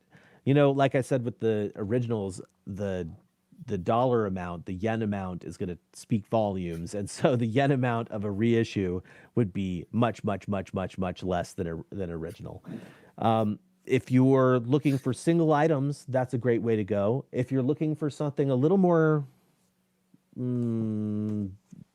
bigger, a little more boastful in terms of what it contains, these box sets from Kodansha started, I want to say they started in 2016 or 2017, and they have been phenomenal. Let me actually switch to the big view here so you can sort of see what I'm talking about. Actually, John, put your poster up real quick. Excellent choice too. The Geigen poster. That's a Geigen Speed reproduction poster. And so these posters in these sets are reproduced. They look fantastic. Amazing. In fact, let me just zoom in, enhance. So this is what came in the Destroy All Monsters box. So a big B1, I think, size or B2 size poster of the Destroy All Monsters original artwork. And then you've got another smaller poster and a whole bunch of other print materials. And I'm not going to take everything out. Every one of them comes with like a program, like the old program reproduced. And anyway, I've got like 10 of them or something. There's a ton of these things, right? These box sets are amazing. And the amount of paper goods that they come with are really what get me going. Like, I absolutely love the fact that these things come with like the blueprints and the speed posters, and just it's really impressive how much stuff comes in these things. And let's do this. Actually, I'll make myself smaller here, and we'll take this off the screen for a moment. And I'll say, Leslie, do you know how much these box sets cost? They also come with the DVD, I should say. I don't. I really don't. These things were only $20, and I think you could buy them on Showcase Collectibles for $25 or $26 a pop. Oh wow! So if you are a newbie poster collector, these are absolutely phenomenal, and you can pick up 3 to 4 items that you could frame in each one of these boxes. That's awesome. Indeed, you're amazing. They really are fantastic, and I highly suggest them for anybody who's interested. Now let's go ahead and move along to my next slide here. I told you I wasn't going to show off my poster collection, but this is an example of part of my poster collection. Oh my God. So these posters, every single poster you see on this wall here is a reissued poster. This is actually, you can't see the mouse, can you? You can kind of. My King Kong versus Godzilla poster is from 1977. It's not a reissue of that 1977 poster, but it's from when King Kong versus Godzilla was put back into theaters. Okay. The Die Machine is from, I believe Sean said he thinks it's from like a Dai International set. So it's a Die Machine poster in English, which is awesome. The Atragon poster, also a reissue, probably from like the Champion Festival area. There's a yokai poster there in the middle, right next to the Mothra poster, and that actually was reissued by Bandai for some reason, and I was able to pick it up. The Mothra poster actually came from one of these Kodansha box sets that I'm talking about. So they are so good. They look so wonderful. You could really just put together an amazing poster collection with these sets. And then the last one, since I'm talking about it, the last one on that spread is the Ghidorah the Three-Headed Monster poster that I picked up from Mandarake, which was a reissue, and I think I got it for less than $30. Cool. So really, posters are a big industry in terms of producing them. They're a smaller industry in terms of collecting them, and they're not. I don't know. They're not really that popular of I don't know. They're not sexy or something. Like I don't see a lot of people talking about collecting posters. And for somebody like me who has like I said, like 29 framed posters in my house and even more rolled up in a tube, I'm always surprised that it's not bigger for the collecting community. But I guess I'm glad, right? I'm glad I don't have a lot of a competition. Yeah. So Actually, yeah, what's up? I got one quick question. If I may. Lay it on me, dude. And this question could be for everybody in the chat too. If you can hear the question, please pipe down in the comment section. Kyle, John, what is your favorite Japanese kaiju poster? From what? Your favorite? You got to pick one. You can't pick like a runner-up, but there's like got to be that one. Dude, that's like physical poster or just the design? Just the design, just overall, whether it's design or original, repro, whatever. Just it could be for anyone. Showa, Heisei, Millennium. What is your favorite kaiju movie poster from what movie? John, do you want to go first? Yes, gladly. Gojira Tai Mecha Gojira, 1974, and right behind it is Godzilla 1984.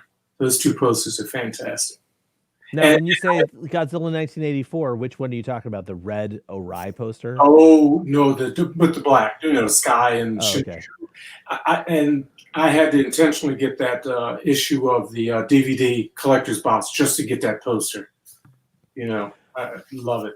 Awesome. By the way, Kaiju Sommelier asked what book is being shown right now. This is the Sean Lincolnback book, which I'm holding upside down. The Sean Lincolnback book. At the very end, he has this section called Word of Warning. It's about reissues and reprints. It's definitely worth a read, especially if you're into the reissues or you're cool with buying the reissues. Yeah, so my answer to your question, Leslie, is I actually love the Monster Zero poster that I sort of showed just a smidge, it's a speed poster. I've actually got it framed hanging up in the hallway, but basically it's orange and blue, essentially, and it's really, really, it's almost stylized in terms of color. But it's still a very standard Toho style poster, and it's just very striking. Right. If I had it handy, I'd show it to you. I could go take it down from the other room. But those are my favorite. That's my favorite for sure. It's a speed poster, so it's skinny and tall. And the poster that I have was signed by Akira Takarada, Yoshio Tsuchiya, Akira Kubo, Keizo Murase. Wow. Haruo Nakajima and Kumi Mizuno. Oh my God! The whole dude, yeah, that is special. That's awesome. It is. I'm super, super happy to have that in my collection. Wow. How long did it take for you to get those signatures? Oh, dude, here's the best part about this. So I talked about buying posters on Yahoo Japan, that poster already came with 2 signatures on it. It came with Kumi Mizuno and Akira Kubo, I believe. Okay. And so when I purchased that poster, I paid a whopping $50 for it. No way. Wow. And so since I've had it, I went and had Akira Takarada sign it and Yoshio Tsuchiya. They signed it in 2014 during the interview that we did for the documentary. And Keizo Murase and Haruo Nakajima signed it at Monster Palooza in 2016 when I was there for that. So that's definitely, I think that's my favorite poster in terms of both design and in terms of sentimentality, actually. Wonderful. Let's see. Before I get to mine, first of all, let me say, every time Kyle or anybody says Akira Kubo, I always hear this in my mind. Now, who could be calling me on the telephone? But I have like 2, and I love all the posters. That they're just awesome in their own way. They're colorful, they're vibrant, they really get you in the movie. Even if the movie is trash, those posters, like, I'm paying money to see that. For a while, the original artwork for GMK, where you had like the GMK Godzilla, I think the Heisei version of King Ghidorah, the Heisei version of Mothra, that was like my favorite poster. But I have to say, and I'm going to agree with John on this. I don't know if John prefers the 84 or the 85, but I actually prefer the 1985 Godzilla poster. Because if you look at the 84 poster and the 85 poster, he's darker on 84. He's kind of darker, but they lighten him up in the 85 version. He comes off a little bit more menacing to me, even though it is a side. And that tagline at the bottom, "The legend is reborn." That's cool. That poster is like my most favorite one. So thank you for answering that question for me and for everybody in the chat. Appreciate it. Right on. Well, happy to answer any questions from the chat. If you see any more coming in, let me know. Yes, sir. But we're sort of getting to the tail end of my presentation here, and that's talking about framing and displaying. Mostly, we're going to talk about framing because once you have the poster in your hand, you want to put it up on your wall. Exactly. Now, I'm a cheap man, and framing is very, very expensive. Yes, it Let me is. do the money hand signal there, right? Custom framing is very expensive, and because as I talked about before, these posters are custom. You know, they're basically not something you can buy off the shelf. And so earlier, the reason I showed you guys those dimensions is because the internet will deceive you. There is absolutely a page on the internet that makes it look, I think it's JapaneseFilmPosters.com or some stupid URL like that. They say that the B1 is 29 by 40, which is just not true at all. I mean, it's close, but if you were to go out without having the poster in hand and like try and buy a poster frame that size, you'd be very upset when you got that poster frame and your poster inside of it.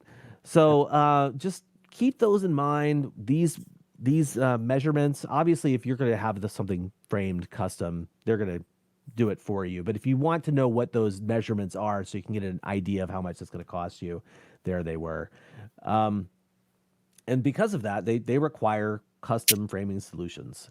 And unfortunately, I don't have great information right now, right? So I sent out the question. I asked for questions on Instagram. Hey, does anybody have any poster collecting questions? And this is what I got back.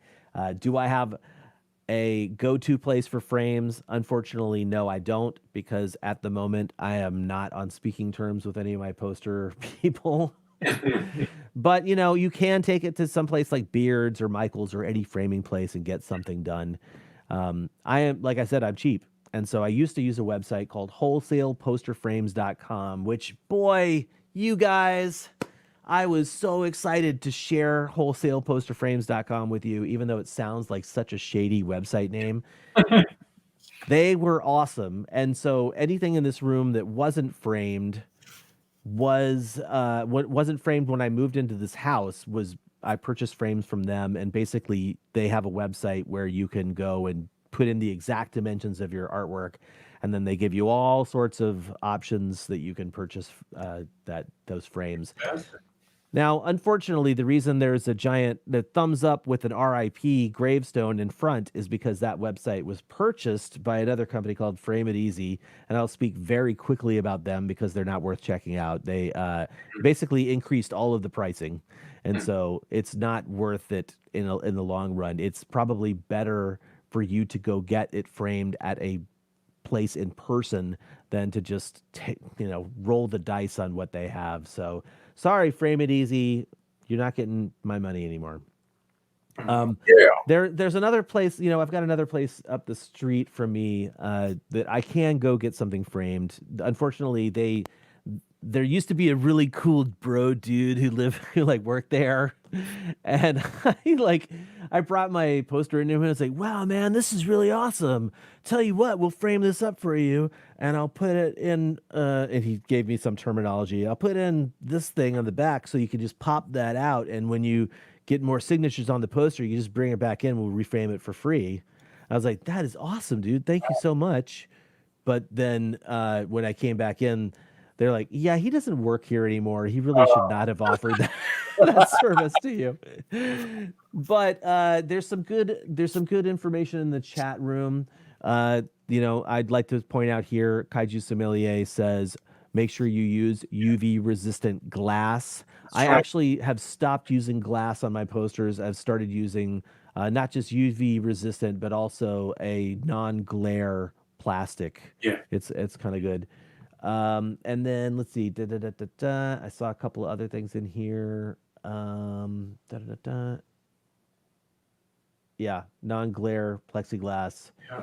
People also suggesting 100% custom framing. Oh, Bill's Carnage says check Yelp for local frame deals. That's a great idea as well. Now, just moving along in this keynote, we've only got a few more to go. Other questions I got were, are there official posters or is it all third-party prints at this point? And sometimes these questions, I couldn't tell if they were about movie posters specifically or if they were more about the Mondo posters that are coming out these days. So yeah, there are a lot of third-party prints coming out from Mondo and other companies. But yes, absolutely, there are official, original, and reissue posters, as we've already covered. And if anybody has any questions about that stuff, wants to know where they can find some cool posters, or if they have questions about posters, feel free to reach out. I'm very happy to respond to that. Also, where's the best place to get licensed posters from? Another question. Well, I say Japan and other reputable sources. In this instance, I'm talking about Showcase, Clawmark, people who know what they're dealing with, who aren't going to try and trick you into thinking that it's an original if it's a reissue. And here's an example. Are there official posters or is it all third-party reprints, right? So here at the Godzilla store, these are not the full Orai posters. They're just basically textless. So basically, if you just want Noriyoshi Orai's poster artwork for 1984, 91, 93, etc., you can get them and others at the Godzilla store right now in Japan. Cool. How to tell if you're overpaying? Great question. My suggestion is always to use websites like Mandarake and Yahoo Japan to figure out the base price of what you're looking at. And if you can't find the exact thing you're looking for, you're going to have to expand your search into something that's similar to what you were looking for, right? So if somebody said, I want to buy that 3-sheet Monster Zero poster from Japan, and it wasn't on Mandarake, then but you wanted to find out how much it was, you would look on Mandarake, you would look on Yahoo Japan to find out what it sold for recently. And if they don't have that poster, then say, okay, well, maybe what's the 3-sheet for Ghidorah the Three-Headed Monster? Look that kind of stuff up. That's how I would find out if you're overpaying or not. And also, again, just do not go to eBay. Don't go to Amazon. Don't go to All Posters. Also, the other question here on this page is, do you collect posters based on the movies or artists? And while I do have some posters from certain artists like Tom Whalen, aka Strong Stuff, I'm all about the movies, and so that's what my poster collection is all about. Last but not least, and this is the final thing I'm covering before the end of my segment, I got asked on Instagram how I would remove fold marks from half sheets. Excellent. I have a B1 Mothra poster over there. You can see it in this photo, and it was literally folded right in half. Somebody just took it and folded it in half before they rolled it in a tube and shipped it. So I don't have an answer for that question. However, I did reach out to Mr. Sean Lincolnback, and he says that essentially, I'm just going to paraphrase here, but if you're watching this on the repeat, you can pause and read the full thing. He says you essentially have to have damaged pieces fixed, and there's a couple ways to do this. Lead-in backing or paper backing are the most common methods, and he's got a link here that I will also include in the show notes for anybody that needs to restore something. The one thing he told me, though, is if you have something that didn't cost you very much money, it's not going to be worth it to try and repair it. It's probably more... So, for example, I used the Godzilla versus Mothra poster. I said, hey, Sean, so if I wanted to fix that big seam, what do you think? He goes, well, they're not going to do something. You're not going to be able to get that service done for you for less than $150. Mm-hmm. And I was like, oh, yeah, I paid $50 for the poster. So, if it's all about determining if that is within your means and what you're willing to spend on it. Anyway, that pretty much does it for my panel presentation, you guys. Thank you so much for listening to me ramble on about kaiju movie posters. And I'm, what was that, like 15, 20 minutes? I don't know exactly what it was, but essentially I could go way deeper with more experts, and maybe in the future we will do that. Lolo actually suggested to use a dry iron on folded prints through a cotton sheet. I did see that as well. Matthew Bazell asked, what are my thoughts on cotton or linen backing? I think if I was going to restore something, if I've had a poster that I really needed restored, I would have no problem doing linen back or fabric back on those posters.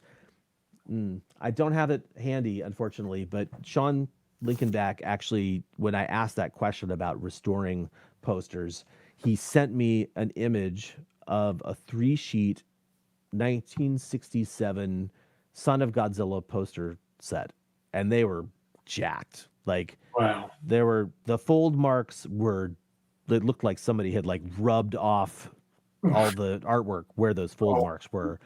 Wow. And so Sean showed me the picture of the fixed poster, and holy moly, it looks gorgeous. And we're talking about restoration. That's what these people do. They don't just say, oh, well, these two pieces glue down and that's it.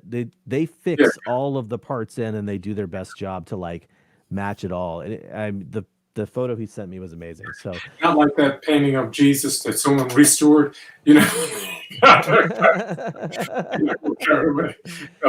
Not like that so much, John. But anyway, thank you guys all so much for taking part in that segment. Hopefully we can get another chat going on about posters at some point. Just because he posted it. Kaiju Sommelier says, don't forget that some very large Japanese posters are actually in multiple pieces that are meant to be put together. That is exactly true. Those 3 sheets are a perfect example of that. Okay, so I have talked for quite a while. I think it's time for us to move to our final segment of this episode, which is our Monster Showcase. That Monster Showcase is for, let's see, what is this one? This Kaiju Fantasy Battles, which was Leslie's idea. Leslie, do you want to do an intro for me while I get the screen ready to share? Absolutely. I want to thank everybody for submitting your picks for the Kaiju Fantasy Battles. And I asked you the last time. I put forth the challenge. I know the common go-to thing is to put Godzilla versus Gamera, but I said, more creative. Maybe Rodan versus Gauss, Gigan versus Mecha Godzilla, Legion versus Iris, or whatever. So let's see what you got. I know y'all came through for us, so let's see what you got. We got some really great stuff from you guys, and I did want to just announce at the beginning that we are using Daikaiju's band. The band Daikaiju and their song Showdown in Shinjuku for this. Enjoy.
you have it. Well done, viewers. Well done, monster collectors. I'm really looking forward to seeing what you guys come up with the next hashtag, which, by the way, I should probably throw that up on screen. If you did not see that in the end of our video there, our next hashtag is Paper Kaiju. And I came up with that hashtag because in conjunction with my segment about kaiju posters, what I would like to see from our monster collectors in this next month's monster showcase is you showing off some of your favorite paper goods from kaiju movies, kaiju TV shows, whatever. I want to see posters, lobby cards, brochures, press kits, whatever, man. Like, just let's take it off the figures for a minute and show us something cool in the 2D format. Yes. So that's Paper Kaiju. That's going to be our hashtag for this next month. Please make sure you get that sent out to us before let's see, October 10th is our next episode. So let's get it to us before October 5th, please. Normally I don't actually do that. That's David's job to do. So I hope I got everything correct there. Let's see here. What do we have? We finished the monster showcase. It's time to move on to the announcements. Once again, we are going to be making the monster. Good Lord, how do I say this? The Collect All Monsters Monster Collector Facebook group live. I think probably tonight. It'll probably go live tonight or tomorrow. But basically, we would love to see you guys join in the fun there, and love to just keep in touch with you guys as we continue going. Our next group chat, thank you guys to anybody who joined us for the Japan group chat. Our next group chat will be called Vintage Kyle Vintage Vinyl Kaiju. And we'll be talking with some experts on September 26th, 3 p.m. Pacific, 6 p.m. Eastern.